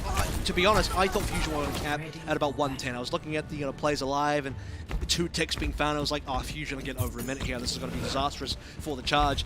But then just Charge kept coming back out. They kept staying alive. 1 by 1, you know, 2 CP low, I guess, but it works. And Charge have now put themselves in a position where maybe they can actually have like a dare I say, a win on Hanamura, because 15-second difference is certainly within means for Charge to play with, but they got to execute, and this is where they'll be really tested. Yeah. Well, let's see if they can get it done. I believe we had the stat at the beginning of the map before we even got into the action. The Charge have not lost an assault map to the Fusion. So we'll see if that holds true, whether it's with a win here or yet another draw on Hanamura. Only time will tell. TP forward, swap now. Trace1 moves to the Tracer. He's thinking better of it. Goes for the Reaper. He's just getting word, I guess. You know, scouting report. What's happening? I see this. Okay, they are looking for maybe a one and done with the double shield here. If they get an actual setup here, it requires them to do a lot of rotating. I wouldn't even mind seeing them play a sim here, but they need to successfully rotate. If Fusion can spot what the comp is, what the matchup is, and they can disrupt the rotation, this is not going to work in 30 seconds. We'll go by really quickly. Playing down. A little bit of damage, has to pull back. Recall going to be used. Hanpa as well. Scooping up that Mega Pack for now. Carpe lobs in the Dynamite. Gets quiet. Bit of value. Yeah, that is so much damage being pushed forward. I mean, look at the ult charge just surge up. It's up nearly to 40% off the back of that. Eileen desperately trying to do the same. Set up over top of the shield, lands here on the archway. Somebody's gonna have to touch the point. They're already there to force out the OT, guarantee that. Big halt together, keeps the team clumped though. They can't really get over to this point right now. It's all on Choi Se-won to try to keep this contested. He's hounding down Carpe. He's trying to get that elimination. Carpe is just holding on for dear life, trying to get this Bob ready to rock. They find him though. Carpe gets the shot, takes out Choi Se-won. Krong going to be eliminated before he can get the flux, and that is going to be the hold coming through. No percentage gained here on point A. Now with 1 minute and 15 seconds, can the Fusion get a tick to best the Guangzhou Charge on Assault map here for the first time?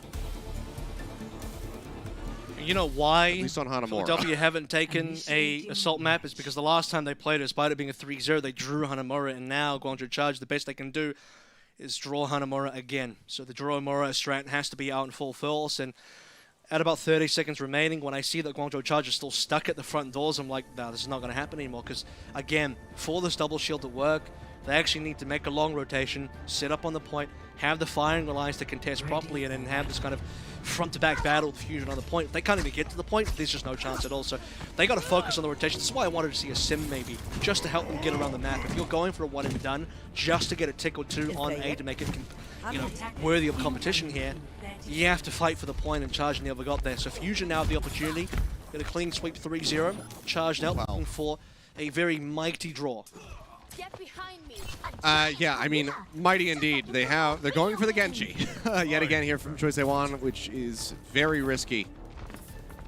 Let's see if they can pull this off. Charge fans, get your Herbalife branded telescopes out. See if you can spot that draw out there. I think it very well could be done, but with Rascal in the maid, that's going to be that much more challenging. Here we go out the gates. Is the, yet again with the Symmetra. Is the scope like the Ana rifle, and then the Herbalife is the nano boost you throw into Choi Se-won? Sure. If that works. Eject Choi Se-won straight to that Herbalife. Hey, if you can get that nano boost from Korea, put it on Choi Se-won, get a plate online. It's looking pretty good for them. So we'll see if they can make it happen. Carpe for now just building up. He's got the microwave heated up. See, Fusion on the stretch. Just TP. Yep, they just TP. Why not? Forehead, just get TP onto the point. Somebody now has to touch immediately. Toby going to be antied out for the moment. Taking down to half HP. That's going to force the Immortality Field. Carpe falling low yet again. Immortality Field going to be finished off. Rio with the jump over to the side. Manages to find Carpe. Krong going to be D-Mech, but Alarm eliminated as well. Now Toby going to be gone with 30 seconds left. They have to reset right here, right now. Rascal, get your bum out of the ice block. Just die and get ready to come back in. He's still continuing to play forward. The wall comes up, but it doesn't do jack. Just go back to the respawn room. 5v6 again. I don't know how Charge do it, but they find it in the 5v6, and that's because Rascal dies so late, like you say. Alarm has a Matrix, but they need to get to the point. Carpe needs to instantly TP. If there's anything that goes wrong with this TP, it's done. It's going wrong. They're looking to break down the teleporter. It's starting to go wrong. You can see he's trying to keep himself protected right now and just offer up some long-range artillery as best as he possibly can. OT starting to dwindle away. Karif now. Nano boost online. Krong so very low, but it's going to be Hoppa, the one to lose out to the back. Here comes the blade. Hoppa now going to be dead. Choi Se-won looking for another target. Settles for Mono. Strikes him down. Eileen now with a duplicate out on the Reinhardt. It's just going to be a celebratory duplicate because the Guangzhou Charge, they pull off the defense here. They get the draw, and we continue on with the series. It still could be a 3-0 for Philly Fusion, but not in the way that we were anticipating. Lightning has struck twice in the same spot, Avril. Yet again, Philly Fusion cannot close out Hanamura. Maybe we need like better script writers. Apparently, we're just rehashing the same plot from the last time these two teams played. Just draw Hanamura again, and it looked like, okay, yeah, we'll do the TP strat again onto the point. That worked for us last time. You have to remember Carpe also died last time the TP play happened. This time, though, you do see Charge. They're a little bit more wise into it. They're like, yeah, okay, we did lose the TP last time. We need to make sure we're a bit more ready for the TP. And they were. They managed to find those kills, and Rascal staying alive way too long because of his own choice there. Bit brutal. And then obviously towards the end, the Nano coming on through, Herbalife straight into the veins, and it's going to be the Nano blade that gives the victory. I thought maybe the Nano would be given a Krong, keep him alive. No, the real W is in the Nano blade, and Charge know it. Well, we go on further. Guangzhou Charge with a hope, with a dream to try to bring this back and go for a reverse sweep. We'll see how they fare as we get ready to come back for our next map type. You can see looking a little exhausted right there in the chairs, but we have a quick break and then we go straight back into the action, so do not go anywhere.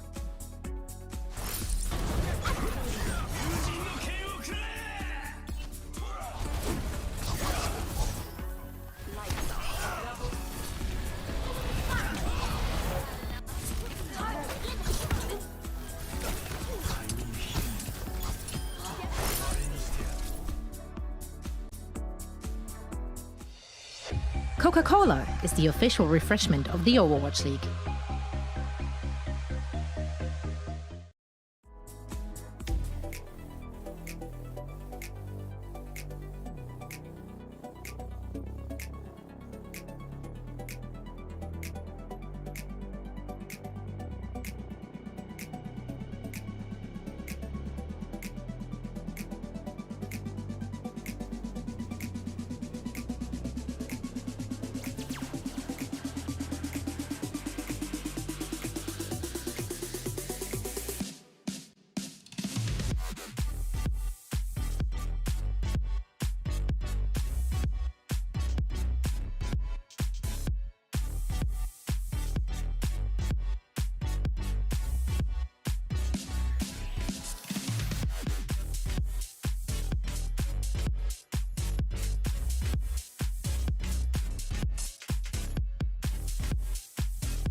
The Overwatch League is brought to you by T-Mobile, America's largest and fastest 5G network.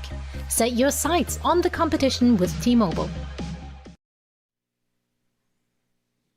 And we are back, and no, we are not heading into our second series of the evening. We are not doing our game break yet, because this series is not done. We have yet another draw on Hanamura between the Philly Fusion and the Guangzhou Charge. So we go a little bit deeper into this and see if, this time Guangzhou are going to be able to pick up another map, or if we just end up seeing Fusion getting a bit of a delayed 3-0. Yeah, I mean, going into this one, I think my expectation was probably a 3-0. Now, you did say 2 maps deep that we were halfway through, and I'm like, halfway or 2/3 of the way through, and you end up being correct. We are halfway through because we're seeing 4 maps because there will be a draw because, based on the script of them playing previously, despite a 3-0, there was a draw on Hanamura, and we got that again. What that draw says to me is that there is a capability for Guangzhou Charge to win, properly win. All they would have needed was 1 tick on Hanamura in the time bank, and we'd be good. The problem is they never touch the point. When I say touch the point, I don't mean the token, I'm going to step on there to trigger the OT. I mean, actually commit onto it and make a proper fight for the point and actually play for the objective to the point where you can maybe win the objective. They never had that in the time bank, and that's maybe my biggest problem with how the time bank was played. Composition's fine. except for maybe, the Symmetra would have helped. That's not even required. I think they could have just made it even without the Sim, but they just never. It's the slowness, it's the indecisiveness, it's the passiveness, it's the sitting on hands-ness, which is not a real word, of the Guangzhou Charge. That is my biggest concern right now because they're too slow as a team to get anything done. Well, we do have to touch on, what was below us, in our lower third just a little bit ago. The substitutions being made. Funny Astro is going to be coming back in for Toby, but Carpe is going to be subbed out, and EQO is going to be stepping in for him. So Rascal's still going to be fielded. So Fusion are making a pretty big departure here, which is kind of surprising to see because they're going to Hollywood, which is like, I would anticipate, at least some Ashe play, maybe even Carpe feeling a little saucy. It's like the best Widowmaker. So, this is kind of a big deal. Yeah. What do I suspect Rascal and EQO would be playing? Because you got 2 flex DPSs now. Could be an Echo. Do they just try to do what Eileen and Choi Se-Wan did and play Genji Echo? I don't want to call this into existence, but there's a world for Sombra Reaper into Lucio Moira comp if they want to just rush through an attack. Double shield. The problem is that you're gonna see if they want to play a traditional double shield on a defense, something like that, where you have an Ashe. Neither of these guys are known for Ashe. This is where you want Carpe. It is very surprising that Carpe's not in. I can't quite nail it. I don't know why they don't have Carpe in. We'll find out. I'm sure Fusion have good reasons for this. They're 2-0 up anyway. But there must be something in the back pocket that I'm not thinking of. Yeah, I can't quite put my finger on it. Maybe I'm thinking of good compositions, and maybe they just do something. Maybe it's a bad comp. Maybe it's like Genji Echo or something weird. Maybe they just do something really weird, and it just completely flops, and then Guangzhou get a map one because of that. I don't know. But this is definitely a bit of new territory that we're entering into right now. So. The fabled Fire Echo, and you just see Toby or Funny Ash just going between them. I don't know. Just trying desperately double flex DPS. What is that? I mean, they don't even have Toby in to play the Mercy, so it would have to be Funny Astro playing it. I don't know who the Mercy is, because it looks like Funny Astro's their Lucio play and Toby's their Brig. I mean, between Toby and Funny Astro, but obviously Funny Astro's in, right? So, yeah, well. I would assume Toby, but I think it's a Lucio comp.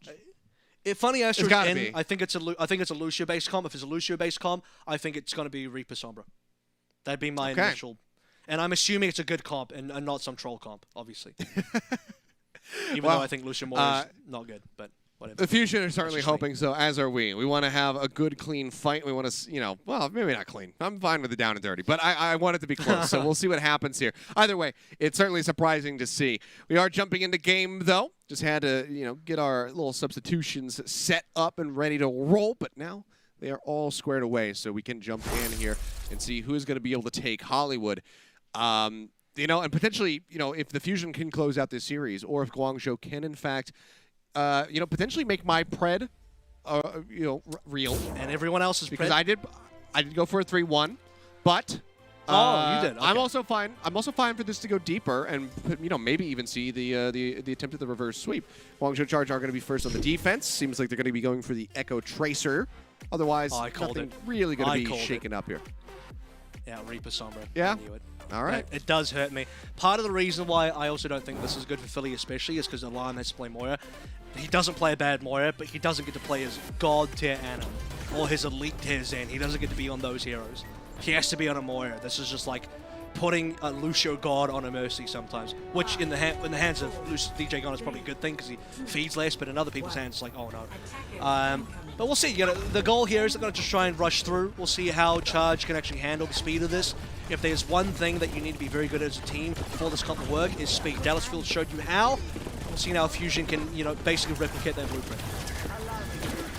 All right, well, Orb forward, Alarm just keeping everybody topped up. Funny Astro right-clicking, even though there's nobody in front of him. It's fine. Short cooldown. On the push around the backside of the point. Papa kind of leading the way here, and Funny Astro buying them some space. Quite a bit of damage being pushed onto Eileen. He's got to drop back behind the doorway, and it's just looking like a slaughterhouse right now, this cafe off the side of the point. First ticket to be snatched up for free. Contest. Now the dive comes in. stun up there on Amano for a moment, but he just zaps away and manages to find Kariv before he can build up the nano boost, which is a bit surprising to say the least. Kariv has often been getting these in the first fights, win or lose, but this time he's going to find himself 35% shy. And this is going to be a very nice just death ball comp here from the side of the Fusion to lock down A. And you can see that Fusion were expecting Kariv to have a nano as well, which is why they engage. Typically, when I see this comp, I mean, I'm in two minds about this, because on one hand, you are supposed to just go for the fight. Objective be damned, you don't need to go for the cap. The idea for the Lucian Moria is just to fight straight away. However, they got the cap so easily, like one tick's gone, a second tick's on the way. In my mind, they could have just gotten the entire, capture point with Charge not even contesting. Now they're going to get the best of both worlds. Ultimates in play, Coalescence available. They're full high ground, full control, and Charge have got nothing. They're like hiding behind the first wall, the first, building block. Yeah, and Hotbush just sitting in the back, just hopping up and down to the card. And she's like, yeah, just this is my job. This is my life now. Like sit on their hands, I told you. A little bit of extra artillery there as the pulse bomb from Choice A1 will find Mono. Good corner there for a moment on the Funny Astros. He desperately tries to get out. Seems like he will manage to escape. It's going to be a primal rage single kill for 2 ults used here, and I think that overall the Fusion are going to be quite satisfied with that. Still have 4.5 minutes, and they nearly have 6 ults ready to roll. That's going to be the hack on a Krong. They take him out of the mech, and now this Death Blossom that just becomes online for Rascal is that much deadlier. See when he decides to pull the trigger on it. Coalescence for now comes through. EMP out, catches on to 3. And yeah, they don't have to use the ult. The Cole and the EMP is going to be damn well good enough for them. Look for the finish there on the Baby Diva. Eileen does get taken out of his duplicate. And the cart continues to press forward. And there's some late kills here as well, so it's just going to take longer for Charge to reset. By the time Charge actually reset properly, this payload's going to be at the end point of B, so there's going to be 1 attempt left to go, and all you have is going to be a late rally. I would expect if you want to fight this one, Mandarin is to pop rally now. It'll be responded to by a sound barrier, so Fusion right now should be able to cap this one pretty comfortably outside of mistakes. Yeah, for a second I thought maybe they weren't going to touch the point, touch the card. 2 meters away now. Another hack comes forward on the Krong. That's going to lead into the Death Blossom and finish him off. That, I mean, okay. Sound barrier is still going to be used here in the fight. 2 members gone off the bat. Guangzhou Charge desperately trying to fight back. Choice A1 nearly with a pulse bomb online. Krong will be coming back in with the self-destruct. They can't stay on the card. They cannot keep it contested. I thought maybe there was going to be a window of opportunity for them to buy some space, get a backline pickoff, but it doesn't happen. Yeah, all you do is buy time, but you can't win the fight. The problem is they just never have the capability to win these fights when they're so far behind to start with. This is a team that, for the most part, at least on Hanamura, was getting these 6v5s or something. Now they're not even getting the first kill. The one thing Charge were doing so successfully in Hanamura, even though they lost a lot of 5v, 6v5s, is getting that first pick, which they're not getting now. And man, it took so long to rally. I said, when they come through, if they're going to engage, they need to pre-rally pretty much straight away and go in. Krong dies, and then Mandu rallies after he dies. Okay, well, Rio, Primal Rage goes into the back, does manage to find Alarm, but Rascal pounds down Eileen, takes him out of the sky, and further denies the build time on that duplicate ult. Alarm straight back into the fight, obviously has the close spawn, so can get back into the action fairly swiftly, but on the back end of all of this, Rascal gets picked off. Krong gets the finish there onto the Reaper, so even more time bought, but still strong time bank established here for the side of the Fusion. They just need to find a way to break through, and this EMP might be the way that they look to make that happen. Yep, comes in, and somehow it's actually only going to be on the 1. Only finds Krong. Mana boost out on the Rio to try to keep him alive. The Coalescence chasing forward. They push him back around the corner. They look for Eileen, and Alarm will find the finish. They do buy some space for themselves to go ahead and start inching this cart forward, but the Charge, they definitely have an opportunity to try to retake this, and that is a great start for them as Rascal gets dropped. Pulse bomb out from Choice A1, not going to manage to find any targets. Self-destruct going to be lobbed in as well. Weaves around the pillars, but doesn't find a pickoff. Funny Astro is left out the drive back over on the cart by himself. Gets finished off, and yet again, the Guangzhou Charge, they can occupy this space right at the start of the studio. This is not bad from Charge at all. I mean, I got to really look at this now critically and say that the fact that they dodged the EMP so successfully, like you, I'm not too sure how that happened. I think Choice Juan recalled in time, and then the other person just got out of the way. They get the stun onto Rascal via Mandu's shield bash. Great stuff there. Kareem lands asleep on a Primal Rage Commando, and things are looking pretty decent. Sound Barrier should be used if running Astro if things go poor, but looks like a 6v5 should be decent. Well, now it's going to be a 5v5 as EQO. Headshot comes through from Eileen, gets that elimination. The duplicate going to be used, copies the Diva. That's just that much more mitigation to be had here for the squad, as well as that self-destruct, which he so very quickly builds up. Drops it right into the stairwell. Not sure if he's going to be able to find any targets there, but they'll manage to get back into the mech. Only a few seconds remaining. He won't be able to get another self-destruct online, but still is doing a considerable amount of damage. The beam comes through. He's looking to break Hotba out, manages to do so. Death Blossom in the back, however, and Rascal manages to find 4. Both supports, both tanks. This absolutely rips them to shreds. Eileen will find 1, a slight little reprieve here on the back end of the fight, but Mono is quick to return. Now the cart is gliding forward. Now we have to see, can the Guangzhou Charge buy an insane amount of time like we saw them do in Hanamura? Yeah, they need the nano boost as well. Grieve dying there without using the nano. I mean, they didn't get a chance to really continue that fight. He'll need it pop it onto, I suspected Kron because he was nearly dead, but Rio will keep everything alive. This is going to force a fusion now who respect that nano, back away, understand that they don't want to be playing into it. EMP has to be the call to action. Now, where's Secure? Hits 3, Rio melted. Yeah, just absolutely evaporated there, and Krong as well follows suit. Rascal gets straight in on top of him, and that is enough space bought. Just get rid of the tanks. No one else can really play forward. No one was really ready to play forward. So they get the push with 1 minute and 32 seconds remaining in the time bank. Rascal, I think, delivering that one over. The 4K was just beautiful. Yeah. And Charge were trying to milk that fight. You could tell they were being very slow about it. This time, I don't mind them being so. Listen, there's a right time and a wrong time to be slow. And the right times to be slow is when you're on the defense, you're trying to bleed down the timer, and you want fights to go longer. Or you want the attacking team to engage into you first, and you want to respond and play reactionary. That's bleeding down the attacker's time. That's when you want to be slow. But other times, you're being slow, you're being charged, you're just giving up everything, and Fusion walking over you. In this place, in that particular moment that I'm talking about, where Kareev died, I could see what they were doing. They want to milk the fight. They want to use the, the nano boost later, as late as possible, trying to extend this fight, really bleed it down as much as possible. But no one's keeping an eye on Rascal, and that's a problem. Versus a Reaper, especially in this Reaper, Moira, kind of Lucio composition, if you don't know where the Reaper is, he's going to be on your backline, especially with the Death Blossom. That's dangerous. And Krong, in particular, his job is to mark the Reaper, because he's got to have this defensive matrix ready to go at all times when Rascal arrives, because if you're not ready for Rascal, he suddenly gets a couple of kills. He doesn't need 4 kills, just like 1 or 2 is enough on the right place. And the right play is somebody like Kareev with a nano.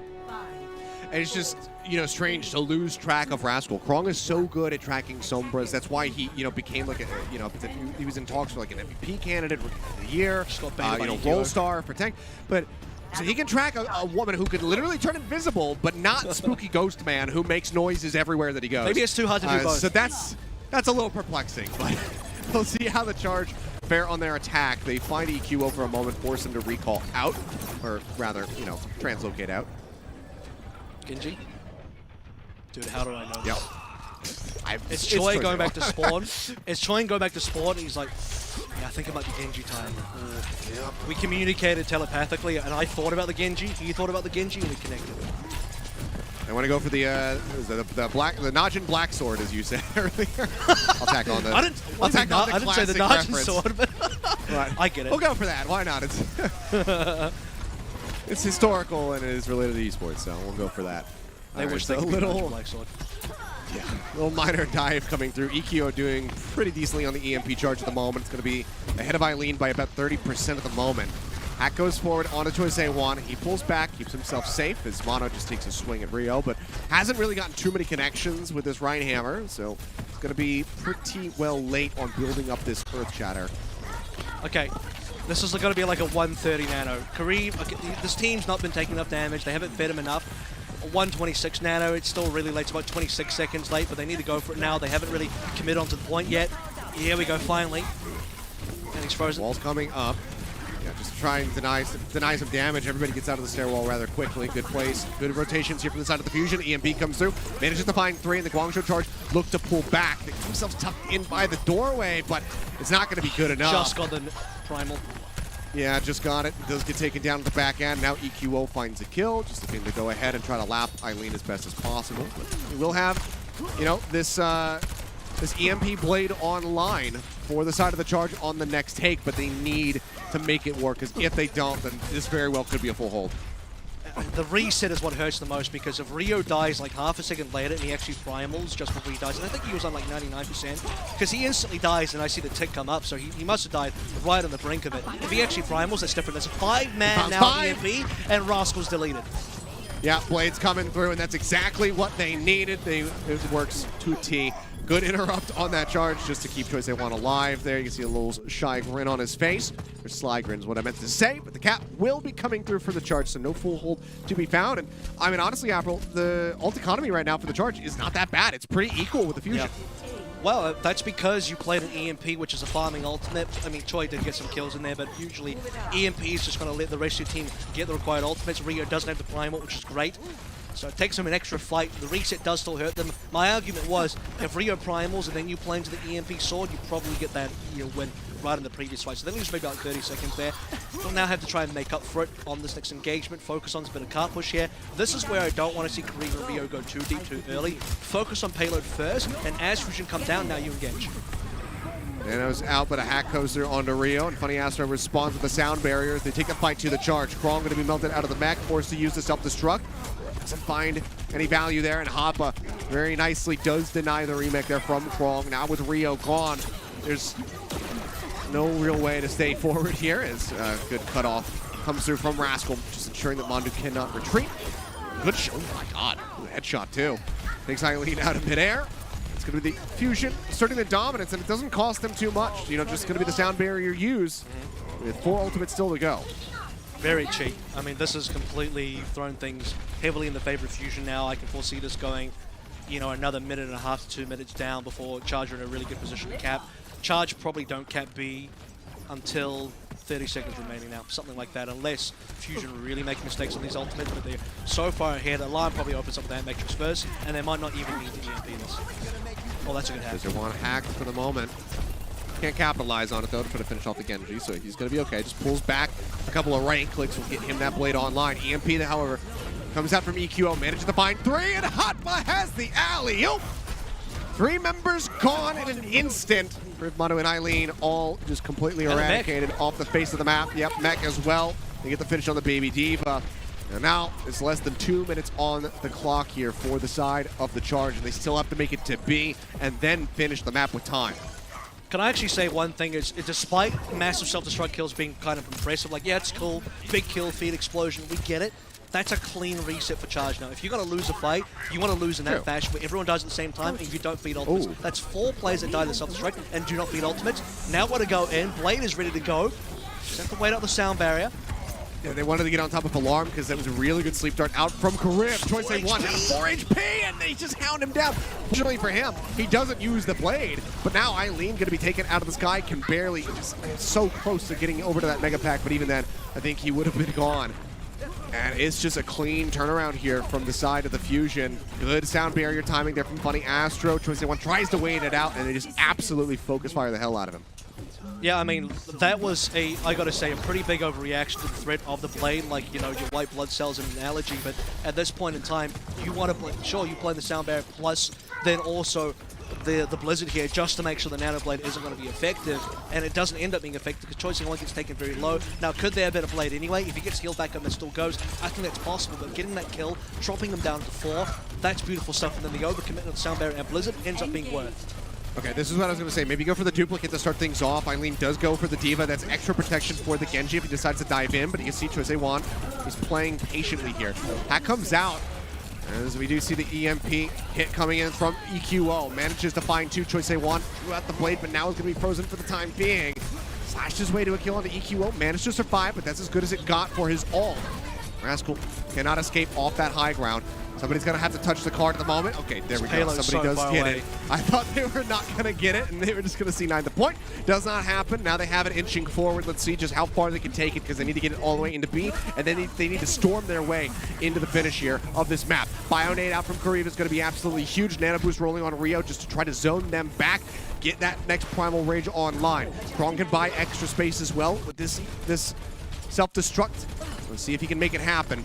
The hack? Oh Knocked my god. There on a man out for now. EQO finds Eileen, takes him down out of the skies. Sound barrier is here from Funny Astro, trying to keep the team topped up. Krong going to be knocked out of the mech. Uses the self-destruct to rally. Rolling for Mondu, trying to keep he and Kareev alive. A little bit of armor offered up onto Choice A1, who nearly has another blade ready to roll. Mondu, whip shot goes forward, finds Alarm. EQO sliced and diced. Charge might just very well be able to make this happen to no team. It seems like they will have it as the team kill does come through.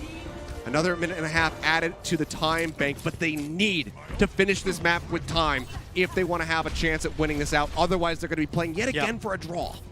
I think that is like almost the definition of a miracle fight because they were down 5v6. EQA gets a manual hack onto Eileen, takes him down solo.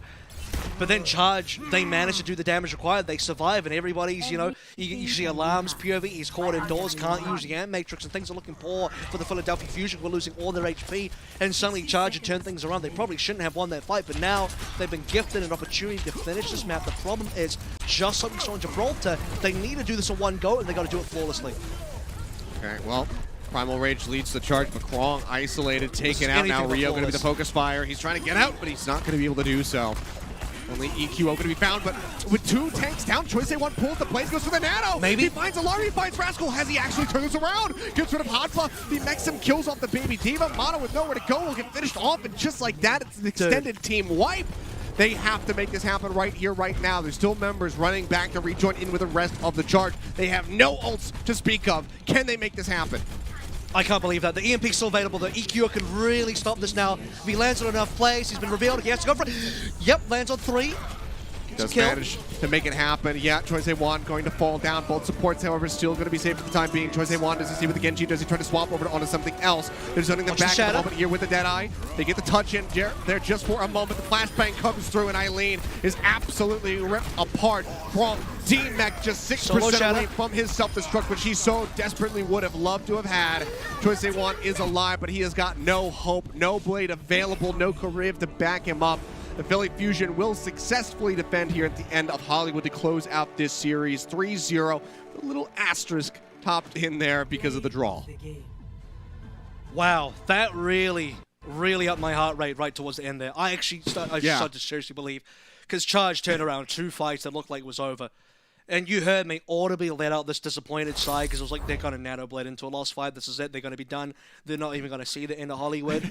But Choice A1 pulls out a beautiful nanoblade, one of the best that we have seen so far. And that's the threat. I mean, this is why you have Fusion kind of throwing so many ultimates and so much resource to stop the nanoblades because they know it's dangerous.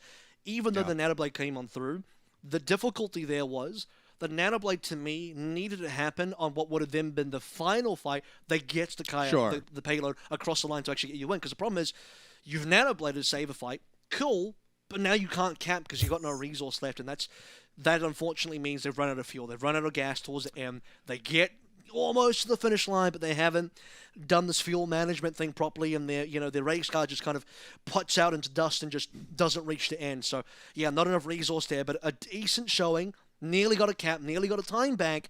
Fusion, though, overall the stronger team outside of the draw. Yeah, I mean, still, some concerns overall for the Fusion. It's not, they come back in here, they have Funny Astro, and suddenly they look like this Titanic team that is going to be able to, best end anybody else in the region.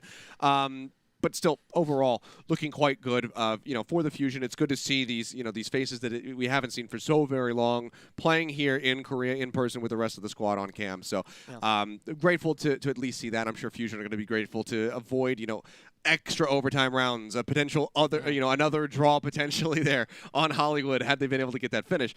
But yeah, a very well done finish there for the Philadelphia Fusion in the end. Let's go ahead and take a look at our player of the match on the side of the Philly Fusion, and it's Alarm. You said best flex support in the world, and he put up some serious numbers here today. I wouldn't necessarily agree with you, but he's in contention for sure. I go Twilight. Who do you think is the best? You go Twilight? Twilight doesn't even get full game time over Violet, but that's because, they're both pretty good. But I'm just saying, he might not even be the best flex support on his own team. Just saying. Well, that's debatable. That's actually more debatable than Alarm. I'll stick to my guns. Based on what I've seen, the eye test from what I've seen, nutty plays per second is my measuring point here. That's my metric, nutty plays per second. Alarm gets the most nutty plays per second. That's NPS. Gets the most NPS nutty plays per second. So, yeah, no one competes in my mind. So, look at that, just the crazy stuff that Alarm does. Every map as well, every match, every time we've casted Alarm, it's beautiful. Yeah, I mean, he's, they're having, of course, a couple of blunders. You think back to, Blizzard World Defense, him playing Zenyatta and just getting absolutely obliterated in the first fight. But when he's, especially when he's on this Ana. Can you blame him, though? I mean, not necessarily. I'm just saying, there's been those moments where it's, the not so nutty plays. But, yeah, I mean, this was just absolutely huge from him. I mean, 12 sleeps throughout the series, and all of those pretty much leading to kills, and many of them being shutdowns on Sombras who were looking to, EMP or build EMP. So it was a really, really strong performance from him in particular. It's good to see him, reunited alongside Funny Astro, and I'm also grateful to see Fusion being flexible and also bringing Toby back in when they want to play things like the Mercy or, even just have him on the Brigida from time to time. So I think there's a lot of hope for this roster. They've only recently just gotten back together, obviously, so there's still got to be a lot of prep, a lot of practice to get back into the groove of things. But with EQO there, who looked great today, with Funny Astro there, I think that Fusion very well is going to have to be considered a serious contender here in the APAC region. Yeah, and I hope they actually make a knockout as well, because they have made knockouts, but they haven't made Hawaii yet. So Fusion have been that team that they're like the best team that haven't made it, next to some of the obvious good choices, like Shock, for example, that also haven't made it. So, maybe this will be the stage. They've opened up nicely, although to be fair, you probably expect them to beat the Charge. I predicted 3-0, you predicted 3-1. I think either could have been reliable here. That 3-1, though, the draw's probably what it should have happened on the Hanamura. I will say that if there was an opportunity for 3-1, it happens on the Hanamura there, and all that needs to happen is, as the most forehead statement ever, I'm sorry, but it comes down to, Charge getting that first take on their time back, and then suddenly that's a 3-1 Achilleo. So, unfortunately, though, they didn't quite get that, so a 3-0 instead. Yeah, well, unfortunately, we also have to go to a break, so we can't continue breaking down the action. But when we come back, it's going to be our, our little bold prediction segment here with our crunch time. So we'll break down the action even further. So we'll continue on with our, ramblings about this series and what could have been or what could be in the future. So don't go anywhere, guys. That's coming up in just a few minutes. The Overwatch League is brought to you by Xfinity, the preferred internet provider of the Overwatch League.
Welcome back, ladies and gentlemen. It's time for our game break presented by Pringles, and we'll be making some bold predictions here in just a little bit. And as far as what the future holds for whether it's the Fusion or the Guangzhou Charge, we'll have to wait and see. I know I've got mine locked in, Avril. I don't know about you, but you got a little bit of extra time to think about what your bold prediction is going to be as we take a look at some of the highlights here back to the start of the series.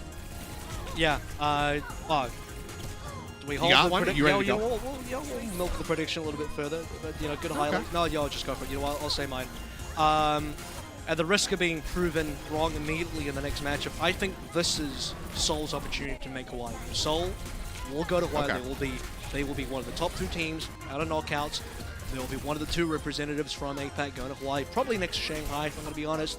But yeah, Seoul get there. So that's going to be my bold prediction. It's kind of a hot take, but also kind of a cold take, because like Seoul's doing all right, but it's also Seoul, so it's kind of a hot take, because you know, you never know. You never know, really. And you know, last time we thought, especially you actually predicted Seoul to go really deep, and then Shanghai just 3-0 embarrassed them in the actual knockouts, which is a really upsetting performance from Seoul. So that's why I'm saying, at the risk of being like, you know, proven wrong immediately in the Seoul versus Shanghai matchup, Seoul go to Hawaii. They might still go to Hawaii even if they lose to Shanghai, though. I mean, yeah, very well possible. Maybe you know, they could just end up going to Hawaii alongside Shanghai Dragons. It's certainly a possibility. I think for me, I'm gonna stick to the Fusion here, and this man on your screen right now, EQO. I think that moving forward, we are going to be seeing EQO be the dominant fixture in the DPS lineup for the Fusion. I think that while it wasn't without its faults, and you know, I think that him coming in over Carpe and playing, you know, alongside Rascal worked extremely well, going for this Sombra Reaper composition. I think that him alongside Carpe is phenomenal, and I think that we're basically going to start seeing EQO being very much a mainstay outside of those few maps where they want to run, you know, like the May alongside Carpe, whether he's on Hitscan or on the Symmetra. I think that we are just going to be seeing so much of EQO in the future.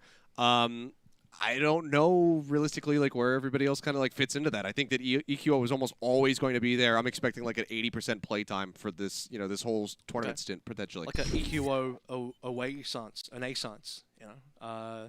Renaissance? Possibly. That's but I was trying to fit EQO's name in Renaissance. EQO Renaissance is what I'm trying to say there. But I am curious about the EQO Rascal lineup, because like can't Carpe play either the Sombra or the Reaper? I thought Carpe would have been a go-to on the Reaper, but you know, Fusion had other ideas there. I mean, look good. Like, Rascal had great plays on the Reaper. EQO found good moments on the Sombras there as well. So it's probably a good thing that Fusion have found other variations of the DPS lineup that they believe can work, and it's not just Carpe plus X. So that's decent from Fusion like that. I think it's just basically going to be any time where they say, can we play May here? If yes, put Rascal in. And if they want to have that Sombra to go alongside, you know, the Reaper for when they're attacking, like we saw in Hollywood, then I think that it's always going to be EQO that's going to be there. I mean, you know, granted, Carpe, he can play a perfectly fine Sombra himself, but EQO, you know, he can go for the Sombra, he can also go for the projectile. So it gives a little bit more flexibility. You're not just kind of shoehorned into a more hit-scan-centric thing. I want to see EQO pick up Tracer more. He showed a little bit of that today, but he's got the hero pool that almost perfectly fits into also adding Tracer in. Most Tracer players are also Echo players currently in the league. All the Flex DPSs cover both those roles, and that's one thing that I think Fusion really need in their lineup, so that they can have this Tracer next to Carpe's hit scans, because currently I think that's the biggest piece of the puzzle missing for me from this Fusion lineup. Well, only time will tell. We'll have to, you know, look forward to Fusion, see how they develop in their, you know, upcoming series. The Charge as well, because, you know, there was some very close moments throughout that one. But guys, that does it for our first match of the evening. But we're not done yet. We have one more for you tonight, and it's El Clasico, as Avro likes to call it, and I'm starting to warm up to it as well. It's going to be the Shanghai Dragons going up against the Seoul Dynasty. You do not want to miss it. It is sure to be action-filled, so don't go anywhere, because it's coming at you in just a few minutes. The Overwatch League is brought to you by Pringles. Stay in the game.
solid poke start here for the side of Seoul, and then they managed to follow up on the Lee Jae-gon. So now with the Baby Diva dead, they can't even try to get that res in. Fate trying to pull back around the corner, but Fitz is hounding him down. Manages to find the kill, and this is looking like a very fast attack. Here we go. Maybe they can get Fate. The flux. That is so meaty. That's such a huge flux. They have, oh, the attack fires are rolling as well, so Fitz gets sniped out of the sky. It is another team kill.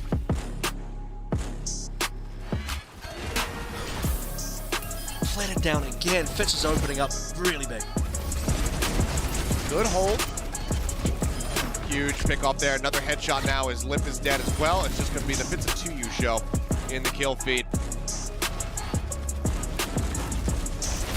Lip coming around. Holy cow. Unbelievable. No way. Just rips apart Fitz. Now he's looking for an ammo yet again. Jeez. That was gorgeous. Alrighty, and welcome back, guys. It's time to jump into our second series of the evening. As you can see, Avril has not returned yet. I think he went on a quest to go get some water, and I guess he has to, hike his way to the nearest freshwater river or something like that because it's taken him quite a minute. But it's okay, because I'm here to guide you into this.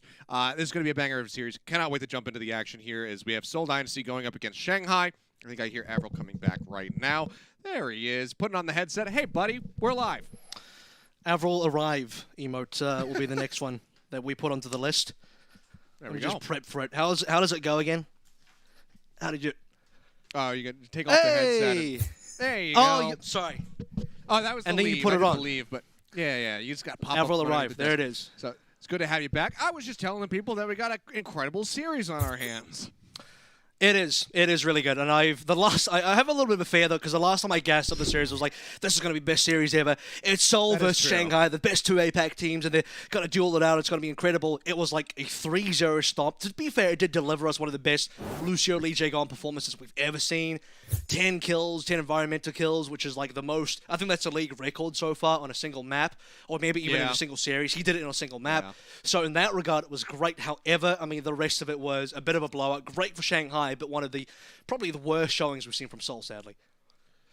Yeah, that was a really rough one, and you kind of just reminded me that that was one of those moments where my pick'ems got ruined. So hey, if you haven't locked in your pick'ems yet, head to the link down at the bottom of your screen and make sure you guys have those ready to go, slurp up all those juicy points, and then talk trash to all of your friends when you are correct and they are not. That's what I did for the entirety of like the first 2 tournaments. But it's funny that you're not doing that now. It's been dwindling success as of late. But then again, I also do lock things in before any of the matches start. But let's go ahead and take a closer look at the Seoul Dynasty, in particular Marvel, who has been starting for the Seoul Dynasty as of late. And that's the important thing and we're looking at Ryan as well because that's mostly what Marvel has been playing. Seoul so far in Summer Showdown has opted for particularly brawl compositions, like even more so than what we've seen out of Fusion, at least the one match we've seen from Fusion here. And Gesture has had no play time whatsoever. It's just been Marvel the entire time. So Marvel is at this stage completely replaced Gesture in that main tank position. So it's, that's the variation of the tank line that we haven't seen from Seoul, that I think we've been waiting to see from Seoul, and now Seoul has delivered it, and it looks pretty good. That it does. I mean, there was a lot of people being critical of Gesture, throughout the first 2 tournaments that we saw, and people are saying, like, why don't we see Marvel play? We'll put Marvel in. He's got a really good wrecking ball, et cetera, et cetera. Well, they're finally doing it, and it has been working a treat. So we'll see how they fare today versus, Shanghai Dragons, who are looking great as of late, coming off the back of their just victory. Just repping, these are the APAC region champions at the moment. But not going to be seeing any real major swap-ups here. Obviously, just going to be Lip, Fleta, Fate, Void, Lee Jae-gon, and Izayaki. And this is kind of going to be the case moving forward, I would say, for the most part. I don't think we're going to see too many change-ups in this lineup. Not unless there's going to be... I mean, we saw Who Are You come in at one time, but that was versus Valiant, so you're just flexing the fact that you can run whoever you want versus the Valiant, which every single team except Fusion can do. So, yeah, Shanghai... we're not going to see anybody different because Fleta Lip is such a scary DPS duo. Now, one of the reasons why this particular matchup to me is so brilliant is because you get to see the Fleta Lip duo. I don't have a great name for this duo, like a Flip. No, I don't know if Flip sounds good. Versus Profits. Now, Profits does sound really good, and they play even better than that. A lot of teams, Shanghai Dragons included, have like 4 DPSs. And when you have Profits, you just need those 2. You don't need 4.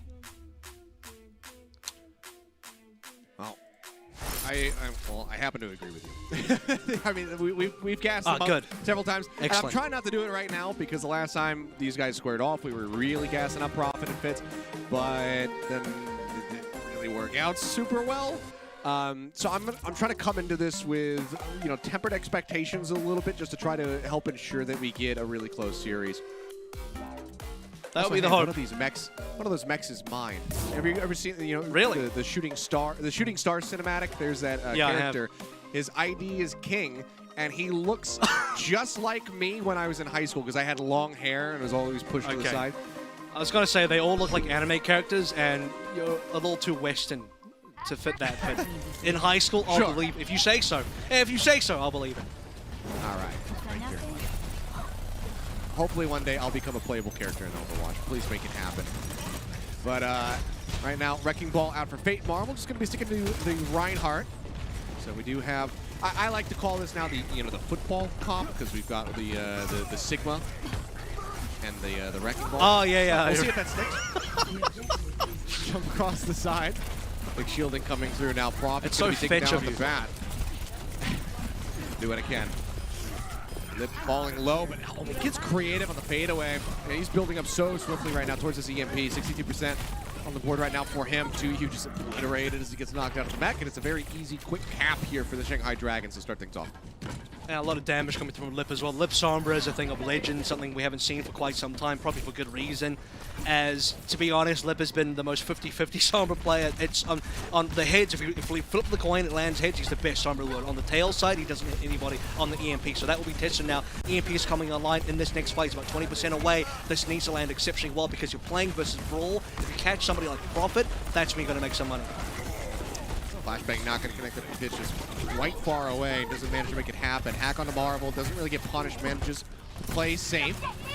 Cap starting to come through here at the moment. Will be contested, so not getting that over for free, and the ults are about to be online. Fitz getting way too aggressive. Goes in on the back of the flashbang and gets cut down. Finds the kill, balls up with the pulse that he had just Wide built window. up. Gets rid of Marvel, and I have no idea, Avril. I'm as confused as you are. They throw out the Amp Matrix and Creative. That is just a big whiff of an ult. Yeah, and unless he's changing, no, he's not going to change because he's still playing Brawl here. The reason why they're playing Brawl with the Tracer, by the way, is the fact that they're versus a dive composition or a dive-ish kind of composition. If it was actually Brawl versus Brawl, Prophet would probably be on the May here. So we'll see what Prophet can do now as Pulse Bomb is finally available. Lip actually held on to the EMP. He got a manual hack, but I think it would have been creative. So where does the EMP land? It doesn't land at all. Cancel the Sound Barrier, maybe? It does. Okay, Immortality Field used. Yeah, Sound Barrier Shield just taken away from so many members on the side of the Seoul Dynasty. They just did not stand a chance. Natural hack out onto Anamo as well on the back end. It will just be Prophet, the last one standing at the end of the day. But this is looking really brutal. I mean, 87% of the board right now for the Shanghai Dragons. Yeah, they've exhausted a lot of their ultimates, but they still are about to have this Pulse Bomb from Fleta. I mean, Shanghai, they've got, or Seoul rather, they have a lot of ults to utilize, but they need to get in a position to take advantage of them. Deadeye not going to connect. They look to display Spitz off the high ground. Hack out on a Prophet. Yeah, manual hack on him. He falls low. Trying to keep him alive. Pulse bomb. Lobbed down there by Fleta. Doesn't manage to get the stick onto Fitz. He lives to fight another day. Double struck up over the top from 2U. DJ Gon's got the shield raised. Keeps himself protected. And Prophet's pulse! Powers the pulse bomb. The kinetic grasp takes it away from him. It was all in on the back of that pulse, essentially. Now Marvel falling low. Has a shatter online, but needs to find an opportunity to try to use it. Drops the hammer. Manages to knock 2 people down to the ground. Prophet scoops 1 up. Gets rid of Lee J. Gon, follows up with the Izzyaki, so now no supports in the fight. Creative will find Void, and is that going to be enough? They have the flip, but yeah, it looks like Shanghai, they don't want to try to push back in off the back of the spike. They don't want to get the reflip right now, so they want to go for the reset. Dude, Marvel posthumously wins that fight for the Seoul Dynasty. He comes back and kills Fate, by the way, which is pretty cool. But that dying Earth Shatter, just as he falls down, his last whisper, looks like the Ryan cinematic, you know, when Baldrick just kind of holds the line there and the Shatter delivers over 2 kills. Void doesn't come until a little bit later, but DJ Gon being scooped up into the Void kill, into Izzyaki as well. That's enough with Prophet cleaning up. So 38% and counting. We'll see if that's enough for Seoul to really get this ball rolling. Really great spy checking there from 2U. Catches Lip on that back flank. Dive in, stuck to his shield. Doesn't lead to That's a limp EMP. Nothing. Gonna have to be used now, trying to keep Marvel alive. Deadeye from Fitz does manage to find Fate. Is that gonna be enough, however? We traded out as Fleta. Gets the better of Prophet, taking him down. Flux now going to be coming through. Izayaki out of the fight, but the Flux will slam them down to the ground. They don't have the immortality field. The cleanup will come through. Tuyu is trying to jet out, trying to buy some time, but Anamo cannot do the same. He's the one with the sound barrier online. He's the one they so desperately need on that point right here, right now. They're still waiting for him to respawn. This could be it. You need to see both supports being used here. Anima pretty much has a sound barrier into a speed boost. Marvel touches, which is cool, but we're not looking good here for the Seoul Dynasty. 5v6 and hoping for the best. 5v6 sound barrier out, no way to counteract that one as Lips does not have the EMP available. Fleta into the back, lobs out with a pulse bump, doesn't find the stick. Fitz finds one, but then gets traded out. Fleta just getting in on top of Tuyu, will manage to break down this Diva mech, and there's no self-destruct to try to push him back into it. Marvel re-arrives, is shielded up, and the Discord Orb will get pushed out onto the Wrecking Ball, and that'll be the closeout on the round. 171%. Dynasty kind of waking up in the middle of this round, looking decent, but at the beginning, it was just an absolute slaughter, and they cannot afford to have that happen as we go into the second round here.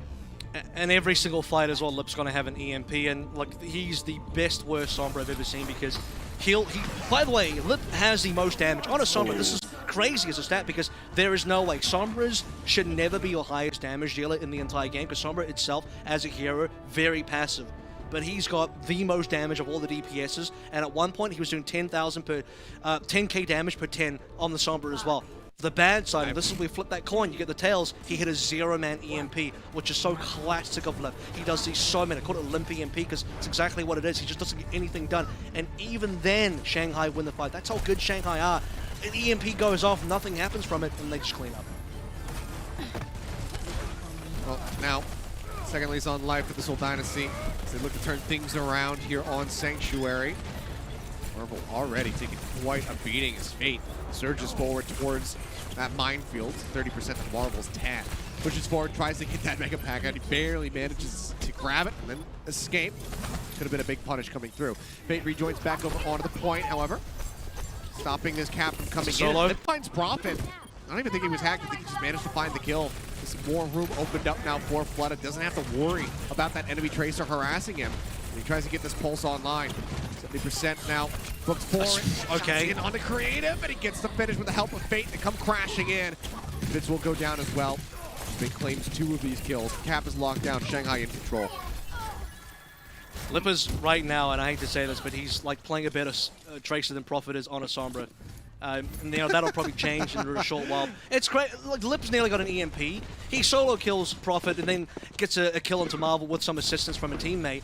And he's still the top damaging member by DPS per 10 and also literal damage done as well. He's on 6.1k over the 2 maps. Here comes that pulse on the creative and another 6v5. EMP will be saved here.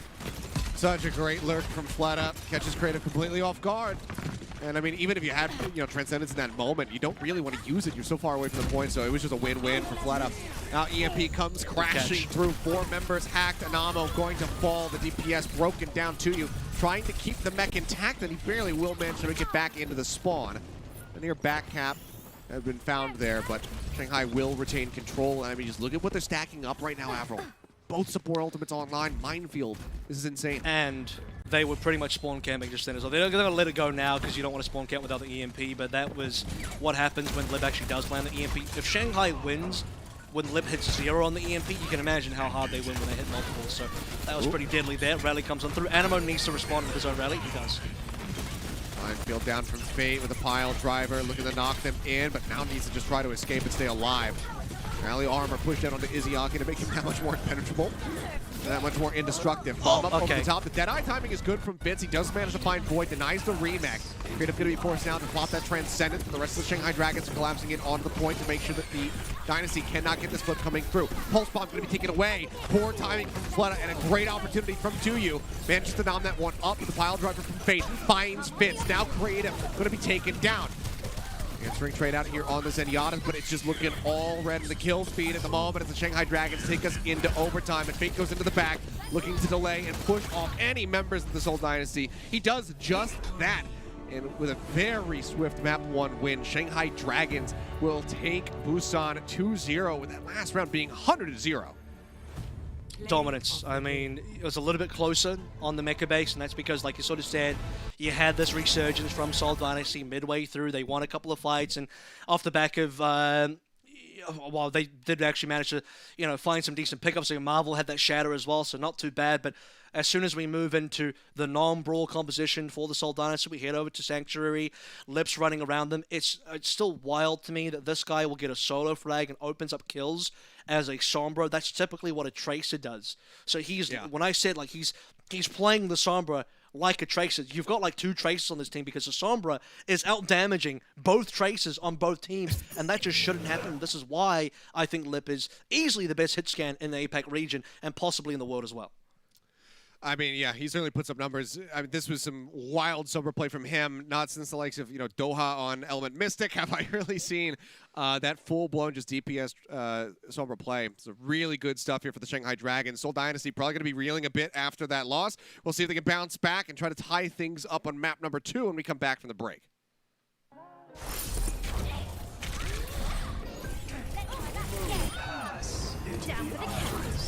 Let them up.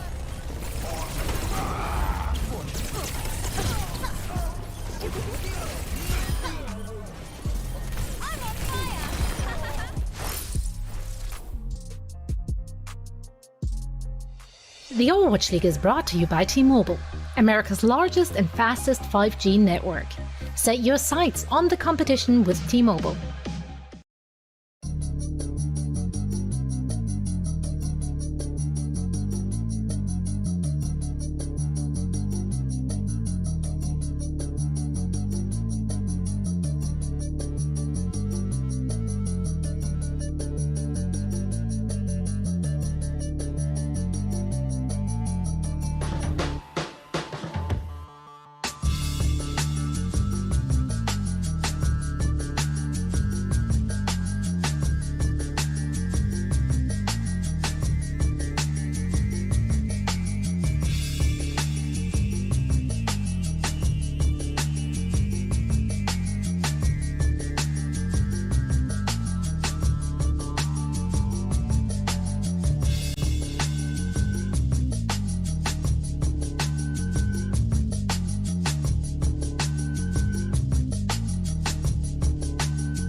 The Overwatch League is brought to you by Coca-Cola, the official refreshment of the Overwatch League, and by IBM, the official cloud and AI partner of the Overwatch League.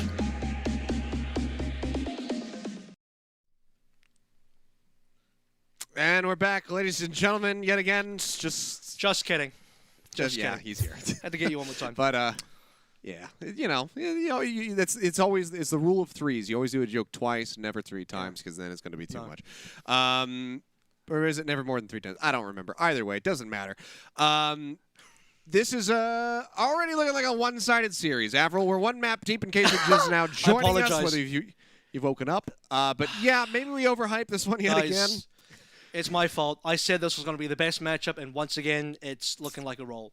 So, you know what? To counter the balance here, I'm just going to say, yeah, it's going to be a boring match, super one-sided, probably a 3-0, and then it's going to be really good, guys. So the opposite of what I say is going to happen here. Counter curse. Perfect.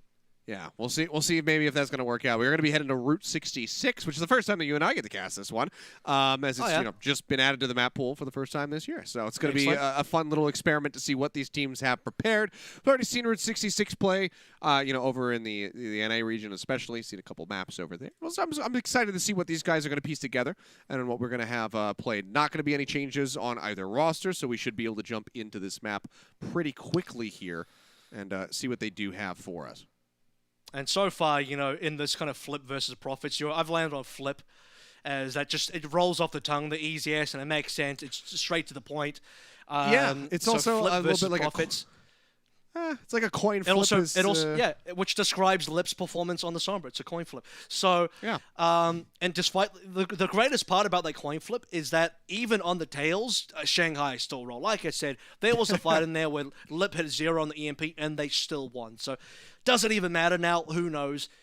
What's wild is I actually, based on what we saw in May Melee, especially June Joust, what Shanghai have been running beyond the Sombra seem to be even more effective than when they were playing the Sombra. And they played a lot of Sombra last year and the preseason as well. And I always think the Sombra for Shanghai Dragons is always a little bit, not just looking at Lip's POV, but as a team, kind of hit or miss. It's a bit coin flippy, not just on Lip, but the entire team. But now, based on what we just saw versus Seoul, it's all heads, pretty much the entire time. Heads are rolling, he's back on the Sombra now. Basically what I'm trying to get to is, I think Shanghai even better without the Sombra, but they're looking very good with it now. Yeah, and they're just going to be keeping it very much the same here. We'll see, Void over onto the Diva rather than the Sigma, at least to start things off here with this defense. Profit likely just going to be going for any kind of opening shot if somebody pokes around the corner, but otherwise we don't really anticipate this to be a double sniper.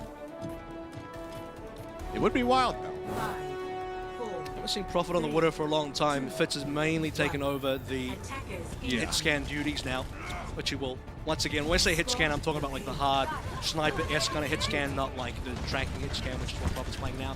Profit versus Fled. And Profit, someone that I wanted to say that now Striker's gone could be the best tracer in the world.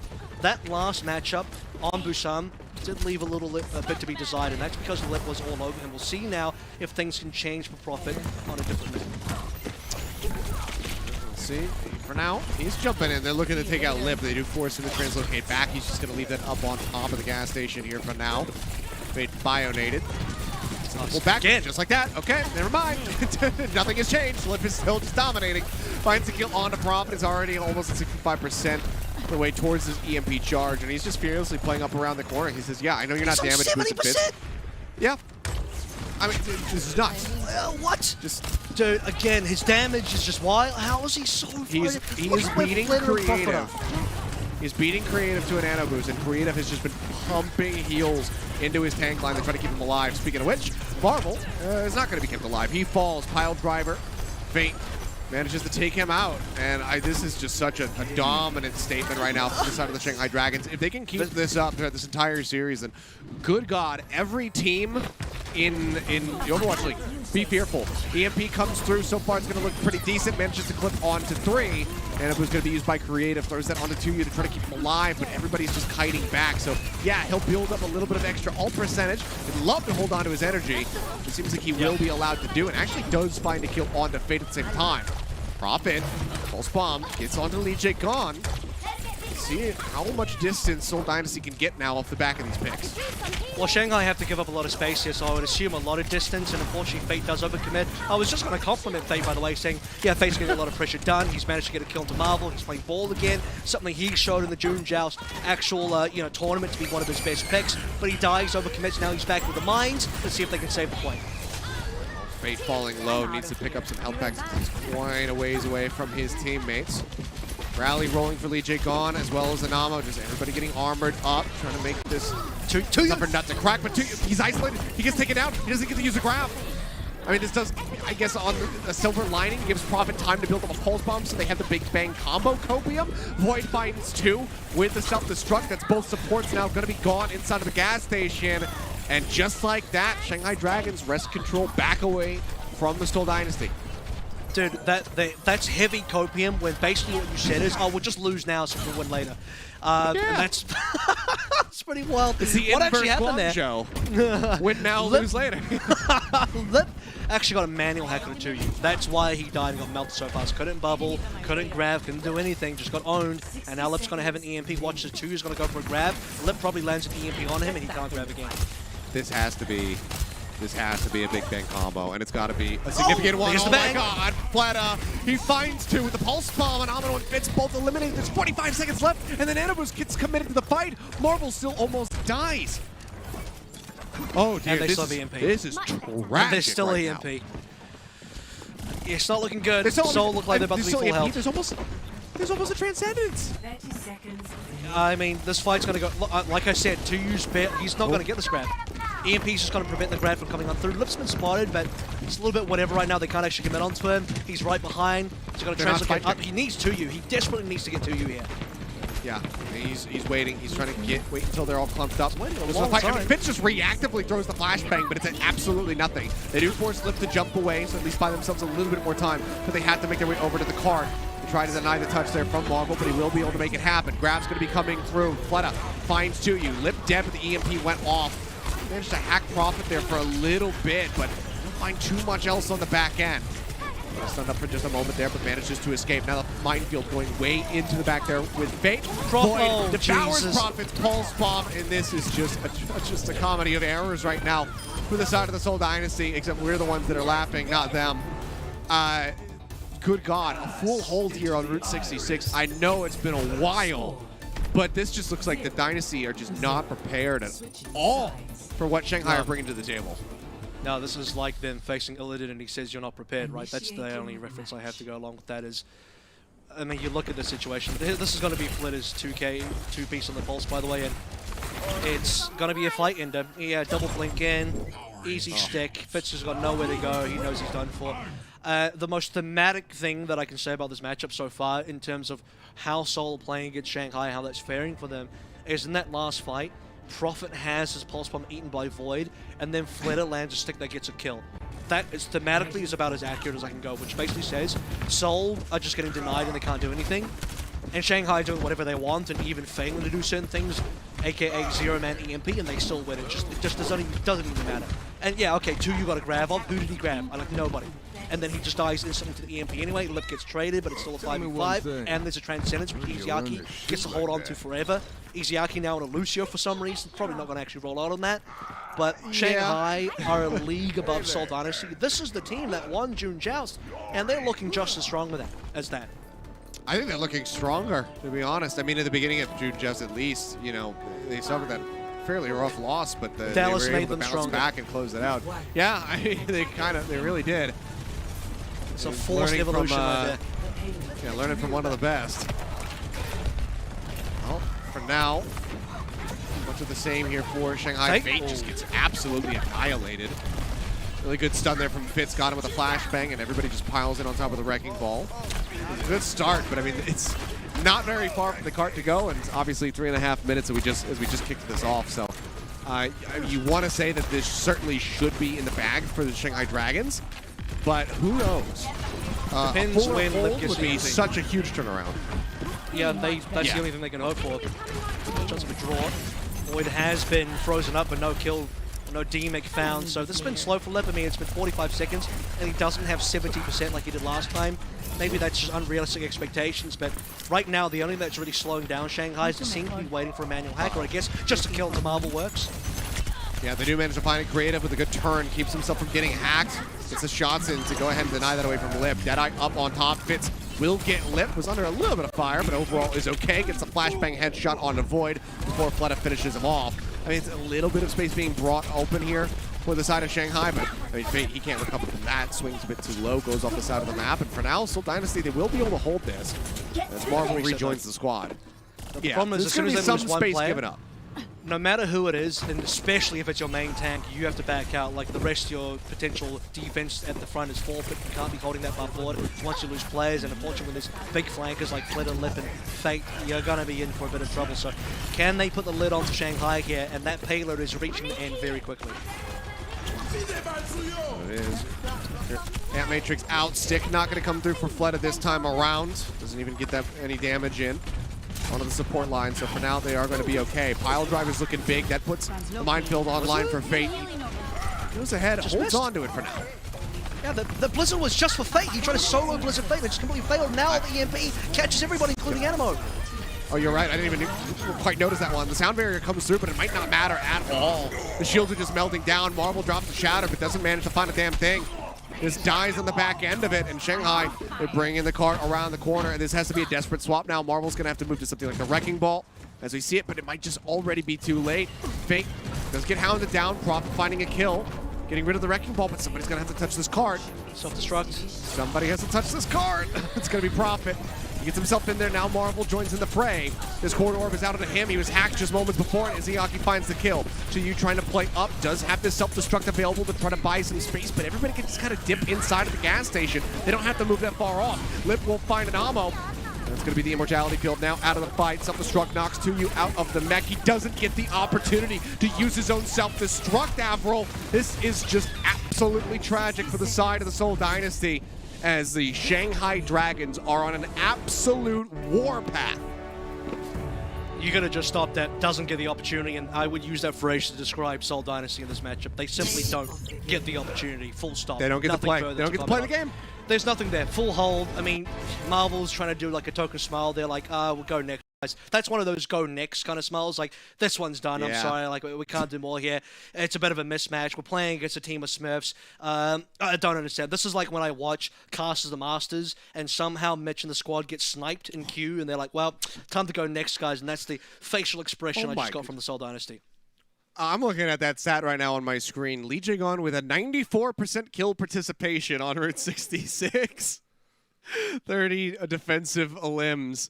Or supporting limbs. That is nuts from him. Just in every single fight, just about, aside from the one or two skirmishes that happened away from him. Crazy play from the Shanghai Dragons, who are firing on all cylinders. And right now, the Dynasty, they're looking like a bit of a lemon. They don't want to start up. The car's backfiring. We'll see if they can kick it into high gear, because they absolutely need to. They need to try to pull off a reverse sweep from here on out if they want to win this set. But Shanghai, it just looks like they're not going to give them an inch to work with. We'll see what happens when we come back from the break, so don't go anywhere.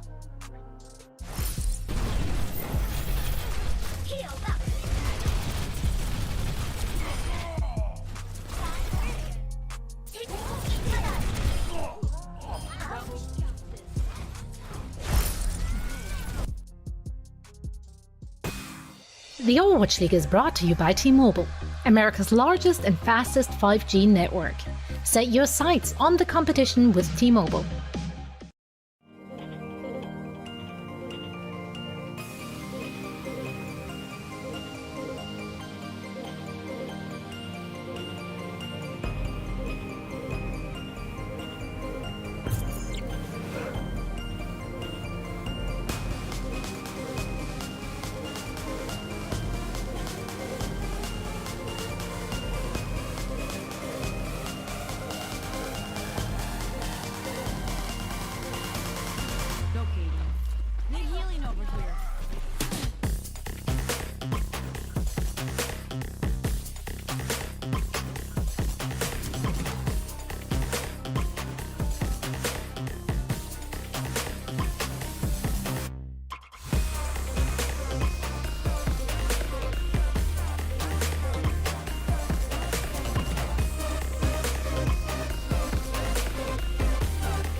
The Overwatch League is brought to you by Pringles.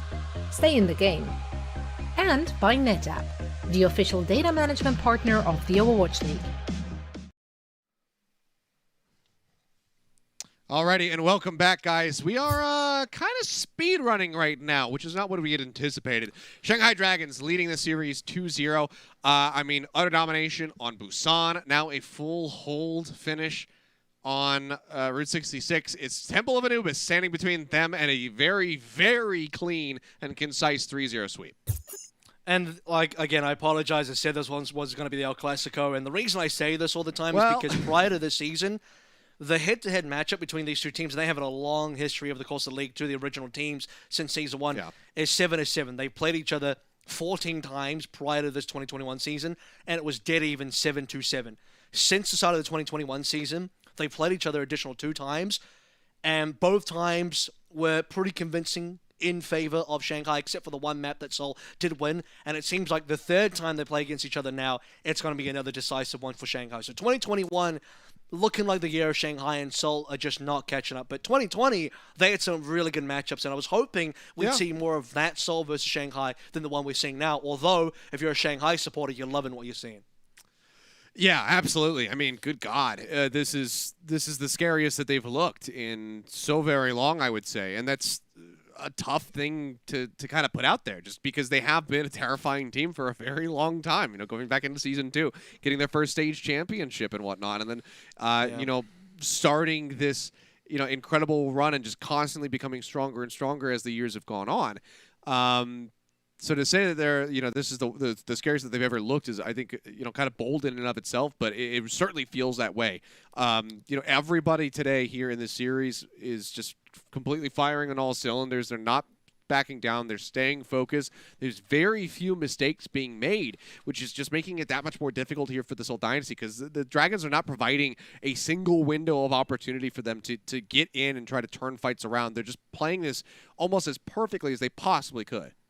Which is why I describe it as Seoul simply don't get the opportunity to at all. Full stop, nothing. No opportunity. It's a stranglehold. Shanghai have, all cylinders firing here, all 6 of them, 6 players, and outclassing Seoul every part of the way, individually, as a team, every single metric possible. I mean, Fitz had some good plays. We saw that Fitz on the McCree had some decent headshots coming through. Aside from that, though, I mean, what else did we find from Seoul in Route 66? Like a bunch of nothing, sadly, and that 1-0 says all this 0 points. Could this be a 0-point lockout for a Seoul versus Shanghai matchup? Seoul is a good team in the APAC region. They're still, obviously, I think, in my opinion, top 4, even if they get rolled by Shanghai today. But there's a real fear now, a real concern that they don't get a single point in Temple Anubis either, and it's a 0-point lockout game for Shanghai. I mean, I would have said, top 3. And potentially in discussion for that second place spot. In my bold prediction, I said top 2, because apparently I have them going to Hawaii. So, well, and then I said immediately after that. Immediately I said, and then we're about to watch the Shanghai Seoul game, and it's just going to completely blow on my face. So there we go. I've cursed it on multiple levels. Congratulations. Well, a job well done. I'm sure all of the Dynasty fans are just completely enthralled with you right now, after all. Well, they're going to be digging deep and trying to push out as much energy as they possibly can, hands raised in the air, just to hope that the Dynasty can make this, even look more competitive.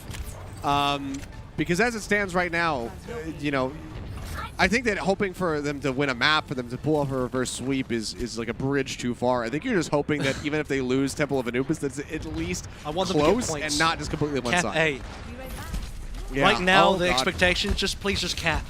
Get that far.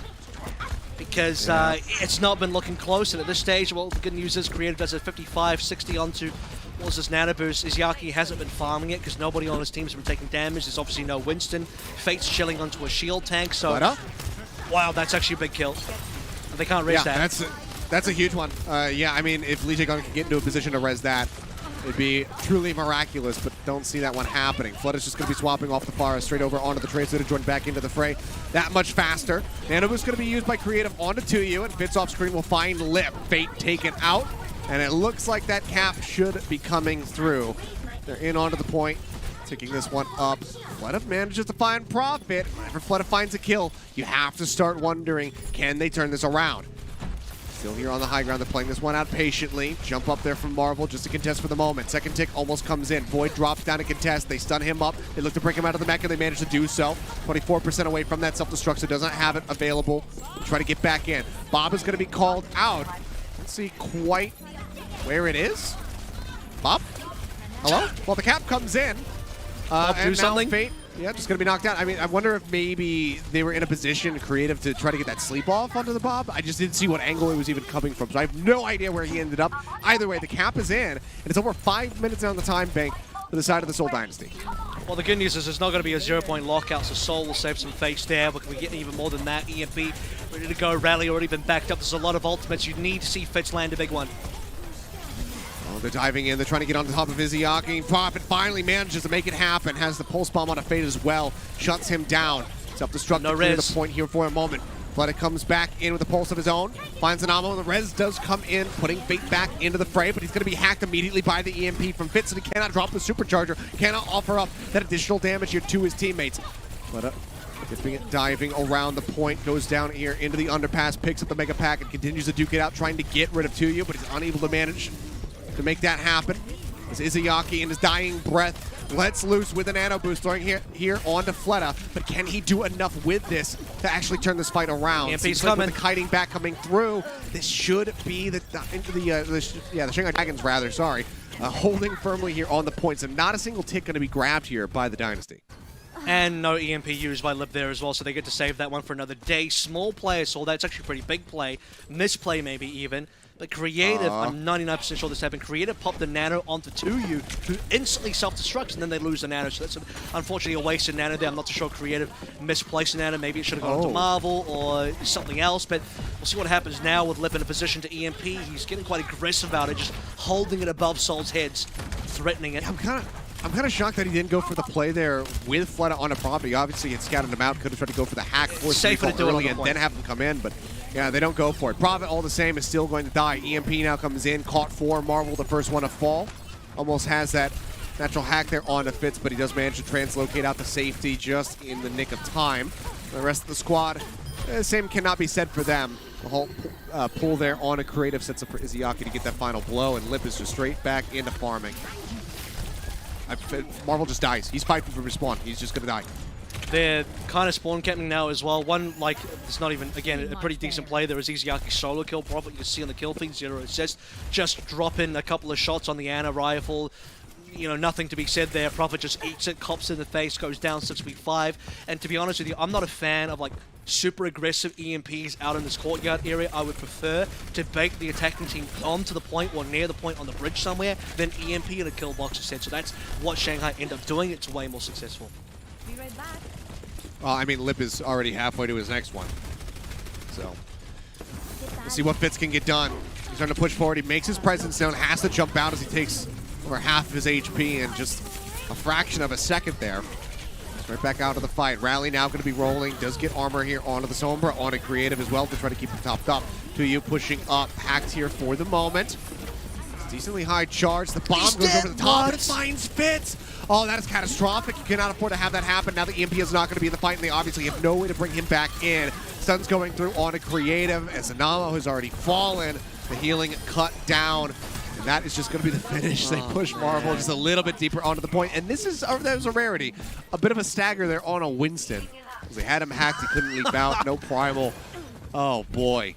It better not be a primal. Jesus, that would be even worse. But that was unfortunately like a kill I saw in slow motion. Fitz translocated to get away from the self-destruct, but he didn't realize the angle of it. Void drops it into the area of that kind of pit where the health pack is, and that's where Fitz translocated to, and he translocates straight into the self-destruct, so a little bit unfortunate now. Now the pulse bomb to Creator just slows things down further.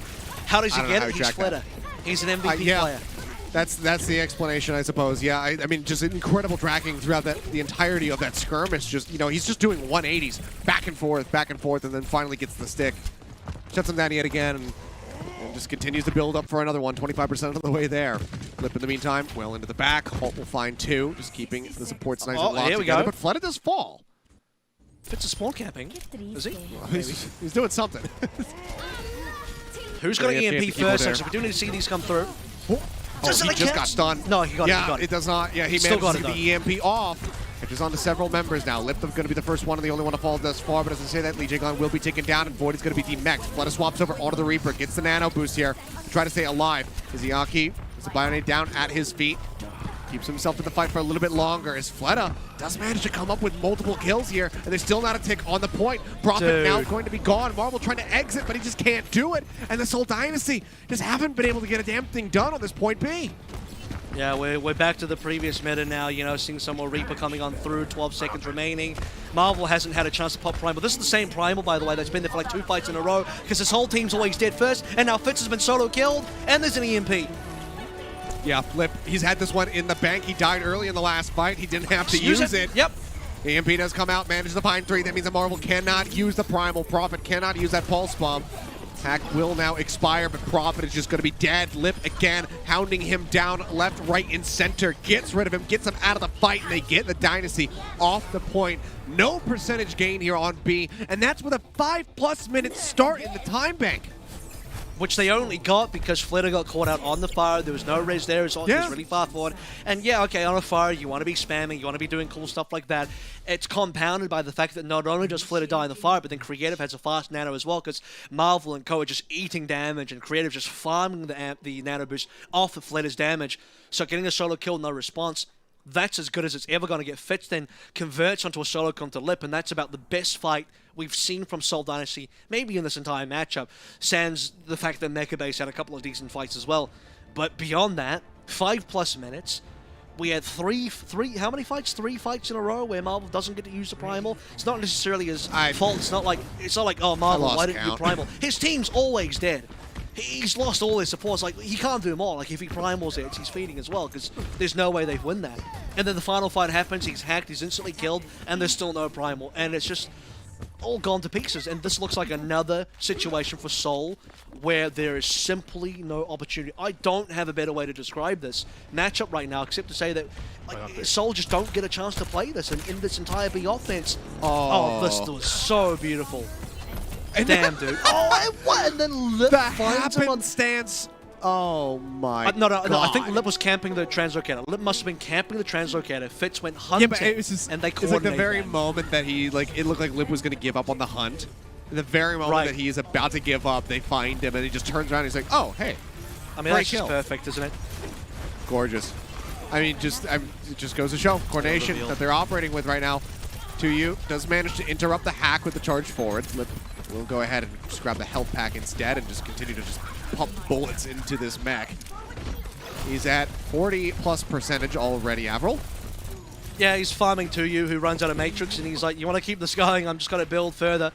So he's now well and truly above everybody, including Creative, who Flex supports will typically get the first ultimates, but apparently not when Lip is on the field. Yeah, I mean, what a turnaround for him. But I guess Flint is also there. Also got a lot. Fighting over the health pack there. Fate manages to scoop the first one. Fleta waits patiently for the next, and then Fate will just cycle back in and out. They have this thing hacked, so it regenerates pretty quickly. Still haven't really made their way to the point yet. Just looking for the skirmish, looking to find a kill before they go in for the full commit. Immortality Field now going to be taken out by Fleta, who just occupies the high ground. Now has the pulse bomb ready to go. He's going to drop down. He lobs it in. 2U does manage to snatch that one up, but Marvel is a casualty here for the side of the Seoul Dynasty. Prophet desperately trying to stay alive, has the Discord Orb on him, but now has a Blizzard online, and there's no Diva. There's no D-Matrix to try to eat this. He will try to freeze up the Baby Diva, doesn't manage to make it happen because of the line of sight. Now the turnaround starts coming through here for the side of the Shanghai Dragons. Is he keeping everybody alive? Yep, self-destruct going to be avoided there. Lex goes in with a recall. Now looks to hound down Marvel, changes his sights over onto Anamo, instantly strikes him out. It's just going to be the Diva to deal with, and that is going to be the cap here on the point for the Dragons. Dude, Animo didn't get to play the game at all during that entire fight because every single manual hack cooldown, Lip was like, Animo, Animo, Animo, just manual hack the whole time. No healing, no wall riding, nothing in the Lucio book worked at all. He's at least got ult charge here, so sound barrier is going to be available. Lip had a 1:10 EMP, by the way, if you're curious about the actual timing of it. We'll see if they can convert this into any progress over towards B. The one big thing here is they don't quite have ultimates as they go for this double cap attempt. So much still though at there. Yeah, I mean, Lip is going to have the EMP. He's already in the back. He drew just a chop away. jump away rather, as the headshot does come through, but flat up. Another pulse bomb. That's going to be Marvel taken out. Creative now gone. Izayaki under fire, but kept alive by Lee J. Gone. Now 2U. They finish off the Baby Diva. Pile driver looks good. Takes Fitz so very low. He's in desperate need of healing, but he just cannot kite back fast enough. There's not enough healing output from an Ammo. They clean them both up, and now they're in onto the point where it's pretty much just Prophet against the world as he waits for the rest of his squad to try to respawn.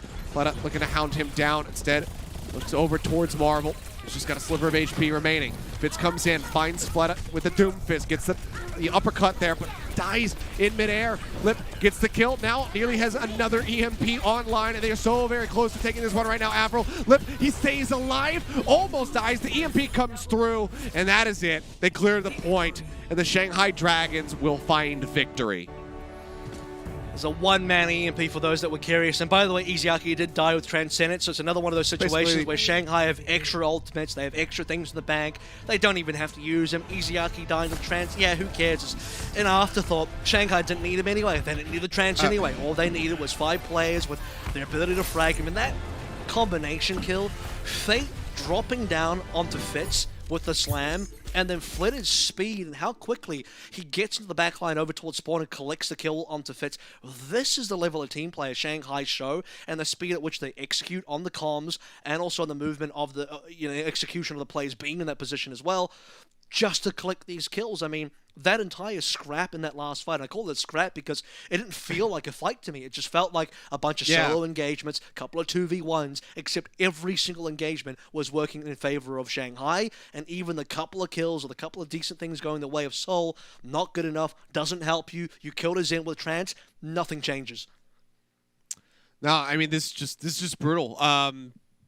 I'm kind of at a loss of words here for what to say in regards to the Seoul Dynasty. This was just an abysmal performance from them. They could not stand up to the Dragons at all. Not even close. I don't think anyone can. Pretty much any single moment. Yeah, I mean, sure. It seems like just about anybody would get absolutely demolished by this squad right now with the way that they're playing, but it's still just rough when you come out of a series like that and you're like, man, there is nothing to feel good about at all. Across the board, just nothing really to speak of. I mean, unsurprisingly, our player of the match is going to be Lip. I guess it could have been a bit of a back and forth between him and Fleta.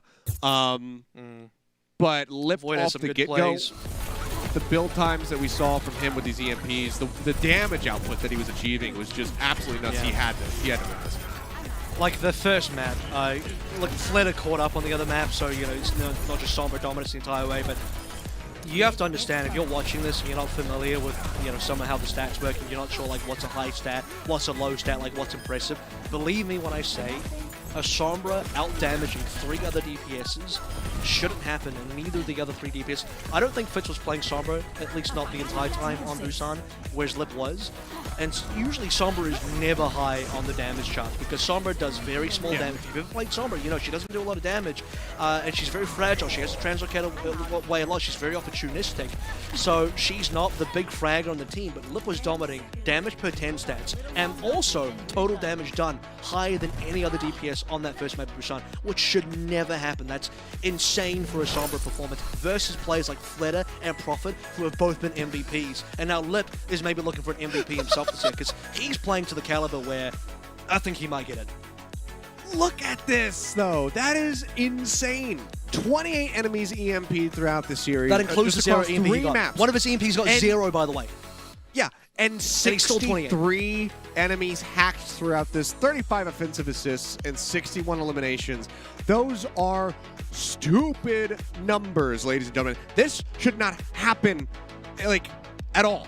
One of the most impressive things, I think, looking at the highlights are over, but go back and watch them again. One of the most impressive things about the way that Lip was playing this Sombra was just his general awareness. Every single time he gets a kill or he gets a hack on one person, there's this flow to his play that you can see where he just immediately changes focus onto something else. He knows exactly where the enemy is going to be to set up for the play, and he goes straight into it. That is just a crazy performance. I can't say that enough. It's team play as well. Wild stuff. It's the team capitalizing on the both EMP or lack thereof, Yeah, of and course.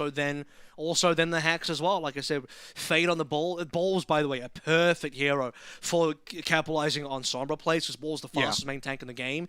So you have a Tracer and a Ball. You land a hack onto somebody, Flitter and Fade are going to be there. That's the hit squad. So, Officer, this player right here, boom. The constables roll up in their squad car, and Flitter and Fate drop out, and they tag him and bag that person straight away, no matter who it is. Just absolutely brutal. But I mean, we're here in our game break, so I guess we might as well just go ahead. We can ramble on a little bit more about this, or we can go straight into our bold predictions. Whatever you're feeling, Avril, because I can go on for a while now and just continue to sing the praises of the Shanghai Dragons for hours on end at this point.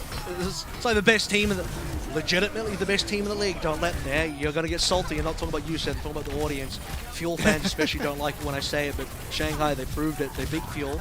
Best team in the league, currently defending champions of the last tournament cycle. So my bold prediction is that Shanghai's going to win Summer Showdown. They're going to be the victors again. They'll beat Fuel in the grand finals, or whoever's going to be there, probably Fuel.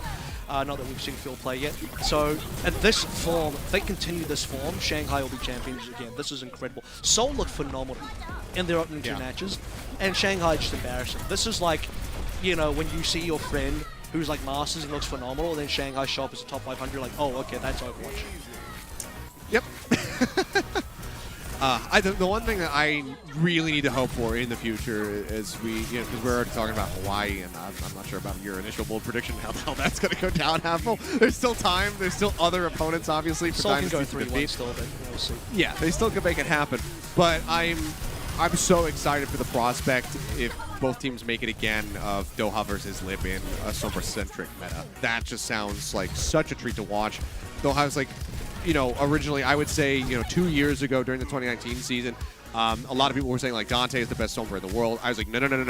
The best Sombra in the world is in Korean Contenders, and his name is Doha. He is so much better. That's because we were both at Gold when we saw Doha. Yeah, exactly. But now we have these two guys with Lip looking like he's normalized his performance, and he had that, the one EMP throwaway where he doesn't hit anybody, but every other EMP was value. Even if it was a solo EMP onto somebody, it was, a main tank.